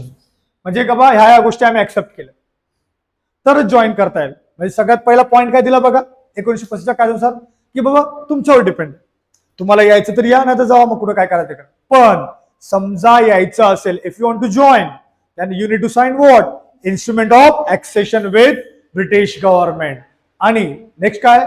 Extended separate electorate for women and labour. बघा 3 कायदे बघितले. 1909 मध्ये कुणाला सेपरेट इलेक्ट्रोड दिलं? मुस्लिम. 1919 कुणाला दिलं? युरोपियन्स आहे, शीख आहेत. कळलं सगळ्यांना? आणि नेक्स्ट 1935 मध्ये कुणाला दिलं अजून? Women's and labour. कळलं सगळ्यांना? बघा एक एक गोष्ट ऍड होत चाललेली आहे याच्यामध्ये. ठीक आहे. सो हे 1935च्या कायद्यानुसार पुढे बघा आता काय. आता बघा इकडे dyarchy. What is the meaning of dyarchy सांगा? दुहेरी शासन व्यवस्था. 1919 मध्ये कुठे आली? सेंटर. इथे काय दिलंय? तिकडे सेंटर मध्ये आली, प्रोव्हिन्स मध्ये आलं. प्लीज नका विसरू. 1919 मध्ये प्रांतामध्ये आले. आता हे कसं लक्षात ठेवायचं आपण? ठीक आहे, लक्षात ठेवा आपण. ओके. आता मला सांगा, दुहेरी शासन व्यवस्था आहे. ओके, ड्युअल गव्हर्नमेंट आहे. ओके, सगळ्यात पहिल्यांदा तुम्ही छोट्या लेवलला करणार का मोठ्या लेवलला करणार? नवीन काहीतरी गोष्ट आहे ना. सगळ्यात पहिले छोट्या लेवलला करणार का मोठ्या लेवलला? छोट्या लेवलमध्ये काय? प्रांत. कळलं तुम्हाला? असं लक्षात ठेवा की डायआर्की समजा नवीन काहीतरी आहे आणि तुम्हाला इम्प्लिमेंट करायचं आहे. छोट्या लेवलला करणार का मोठ्या लेवलला? छोट्या लेवल म्हणजे कुठे? प्रांतामध्ये. कोणत्या कायद्यानुसार? 1919. पण 35 मध्ये काय झालंय? सेंटरला आलं. बघा इथे introduction of dyarchy at centre. Dyarchy आली म्हणजे काय आलं? विषय. काय आले? विषय. ठीक आहे. आता बघा विषय आले. आता विषय खूप होते. मी तुम्हाला म्हटलो ना की विषय खूप आहेत. आता ऍक्च्युली ह्या कायद्यानुसार डायआर्की थोडं साईडला ठेवा. डायआर्की जे आहे ना ते साईडला ठेवा. ह्या कायद्यानुसार कोणत्या? 1935च्या कायद्यानुसार the subject of the administration बघा असे डिवाइड झाले. कोणते? एक आहे फेडरल सब्जेक्ट. का फेडरल सब्जेक्ट? का असं नाव का चेंज केलं? फेडरेशन. कारण ऑल इंडिया फेडरेशन आलं ना, म्हणून नाव काय केलं? Federal subject. ठीक आहे. पहिला सब्जेक्ट कोणता? Federal subject. दुसरा कोणता? तिसरा कोणता? काय डिफरन्स येते का सांगा बरं? का असणार डिफरन्स? फेडरल सब्जेक्ट म्हणजे पूर्ण सेंट्रल, पूर्ण इंडियामध्ये. Federal means what? पूर्ण इंडियामध्ये. प्रोव्हिन्शियल म्हणजे काय? प्रांतामध्ये. What is the meaning of concurrent? दोघांमध्ये कॉमन. ओके. आता बघा, आता 1919 मध्ये आपण 2 केले विषय. कुठे विषय केले 2 सांगा? प्रोव्हिन्स मध्ये. ऍब्सोल्युटली. सांगा 2 विषय केले कोणते कोणते? एक आहे रिझर्व, एक आहे प्रांत. रिझर्व किती होते? केंद्राकडे किती विषय होते त्यावेळेला? 47. किती होते? 47. प्रांताकडे किती होते? 50. म्हणजे 1919च्या कायद्यानुसार as per the government of India 1919 only 2 division was there. कोणते? Central subject, provincial subject. As per which act? 1990. But as per the government of India act 1935 division comes to what? 4 fold. कोणते? Federal subject, provincial subject, concurrent subject and residual subject. कळलं तुम्हाला सब्जेक्टची कशी? आता बघा, हे आहे federal subject, हे आहे प्रोव्हिन्शियल सब्जेक्ट, हे आहे कॉन्करंट सब्जेक्ट, हे आहे रेसिड्युअल. फेडरल म्हणजे तुम्हाला माहिती आहे ऑल इंडिया लेवलला. प्रोव्हिन्शियल म्हणजे काय? प्रांतामध्ये. कॉन्करंट म्हणजे काय? दोघांमध्ये. What is the meaning of residual? उरलेले. ओके, उरलेले. मग आता मला सांगा, जर रेसिड्युअल म्हणजे उरलेले, तर मला सांगा हे फेडरल सब्जेक्ट बद्दल आता बघूया आपण आणि मग इकडे येऊया. आता बघा federal subject. Dyarchy at the centre. जे फेडरल सब्जेक्ट होते ना त्याला डिवाइड केलं. आता बघा, जे फेडरल सब्जेक्ट होते त्याला डिवाइड केलं. कसं डिवाइड केलं? ट्रान्सफर सब्जेक्ट आणि रिझर्व्ह सब्जेक्ट. हे कुठं होतं? पहिलं प्रांतामध्ये होतं, आता कुठं आलं? सेंटर. मग जर प्रांतामध्ये कोण होता? गव्हर्नर. मग सेंटरला कोण आहे? व्हाईसरॉय. कोण आहे? व्हाईसरॉय. मग इथं कोण हँडल करणार? Transfer subject viceroy plus Indian minister. Reserve viceroy plus executive council. तिथे कोण होता? Governor plus. इथे कोण आहे? Viceroy plus. Y viceroy? कारण सब्जेक्ट कोणते आहेत? फेडरल. म्हणजे ऑल इंडिया लेवलचे सब्जेक्ट आहेत, लक्षात ठेवा. ठीक आहे. आता पुढे बघा. ओके, हे कोण हँडल करणार? समजलं तुम्हाला. कोणते? Federal subject. आता प्रोव्हिन्शियल कोण हँडल करणार सांगा? गव्हर्नर. कोण करणार? गव्हर्नर. कॉन्करंट कोण करणार? येस ऍब्सोल्युटली गव्हर्नर फक्त व्हायसरॉय प्लस गव्हर्नर दोन्ही पण. आता रेसिड्युअल सब्जेक्ट हे कुणाच्या अंडरमध्ये येणार? मग रेसिड्युअल उरलेले मग कुणाच्या अंडरमध्ये येणार? पण फेडरल ऑर्डरली आहेत ना, कुणाच्या अंडरमध्ये येणार? असं कोण आहे सांगा? हे कुणाच्या अंडरमध्ये येणार आहे? हे येणार आहे व्हाईसरॉयच्या अंडरमध्ये. कुणाच्या येणार आहे? व्हाईसरॉय. मग तुम्हाला परत प्रश्न विचारतो की रेसिड्युअल सब्जेक्ट कम्स अंडर हुम, तर कोण आहे? व्हाईसरॉय. कोण आहे? व्हाईसरॉय. कळलं सगळ्यांना? ओके, सो हे झालं सगळं व्यवस्थित. सेंट्रल डायआरकी बघा सगळ्यात पहिली कुठं आली? प्रोव्हिन्स मध्ये. कोणत्या कायद्यानुसार? ओके. सेंटरमध्ये कधी आली? ओके. आणि विषय किती होते? 19 मध्ये 2 होते, 35 मध्ये 4 झाले. कळलं सगळ्यांना? ओके. मग आता बघा नवीन प्रोव्हिन्स आले. पहिले किती होते? 4. 4 चे किती झाले? 7. 7 चे किती झाले? 9. आणि 9 चे किती झाले? 11. 11 झाले. मग बघा इथे हे हायलाइट केलं बघा मी. याच्यामध्ये बघा काय? UP, Bengal, Madras, Assam, Bihar, Bombay. Total 11 आहे. त्यापैकी किती मार्क केलं मी? 6. का? वाय? कारण या 6 मध्ये काय केलंय? As per the government of India act introduce bicameralism, म्हणजे 2 सभागृह. आणि पहिले 2 सभागृह कुठे होते? केंद्रामध्ये होते ना. कोणत्या कायद्यानुसार? आता 35 वर कुठे आले? प्रांतामध्ये. कळलं सगळ्यांना तुम्हाला? ओके, सो एवढं सगळं आहे. याच्या पुढचं आपण नेक्स्ट टाइम करू चालेल. ओके, तोपर्यंत हे थोडं आठवा, हे पाठव तुम्हाला साहेब. याच्यानंतर थोडं राहिलेलं आहे. नेक्स्ट टाइम आपल्याला काय करायचं बघा. Next time will finish this chapter and will start Naveen chapter एक आहे, मेकिंग ऑफ द कॉन्स्टिट्यूशन. ठीक आहे. So I am requesting you की तुम्ही येताना रीड करून या. ठीक आहे. कळलं सगळ्यांना? चलो थांबूया इथे आपण. चलो, थँक्यू सो मच.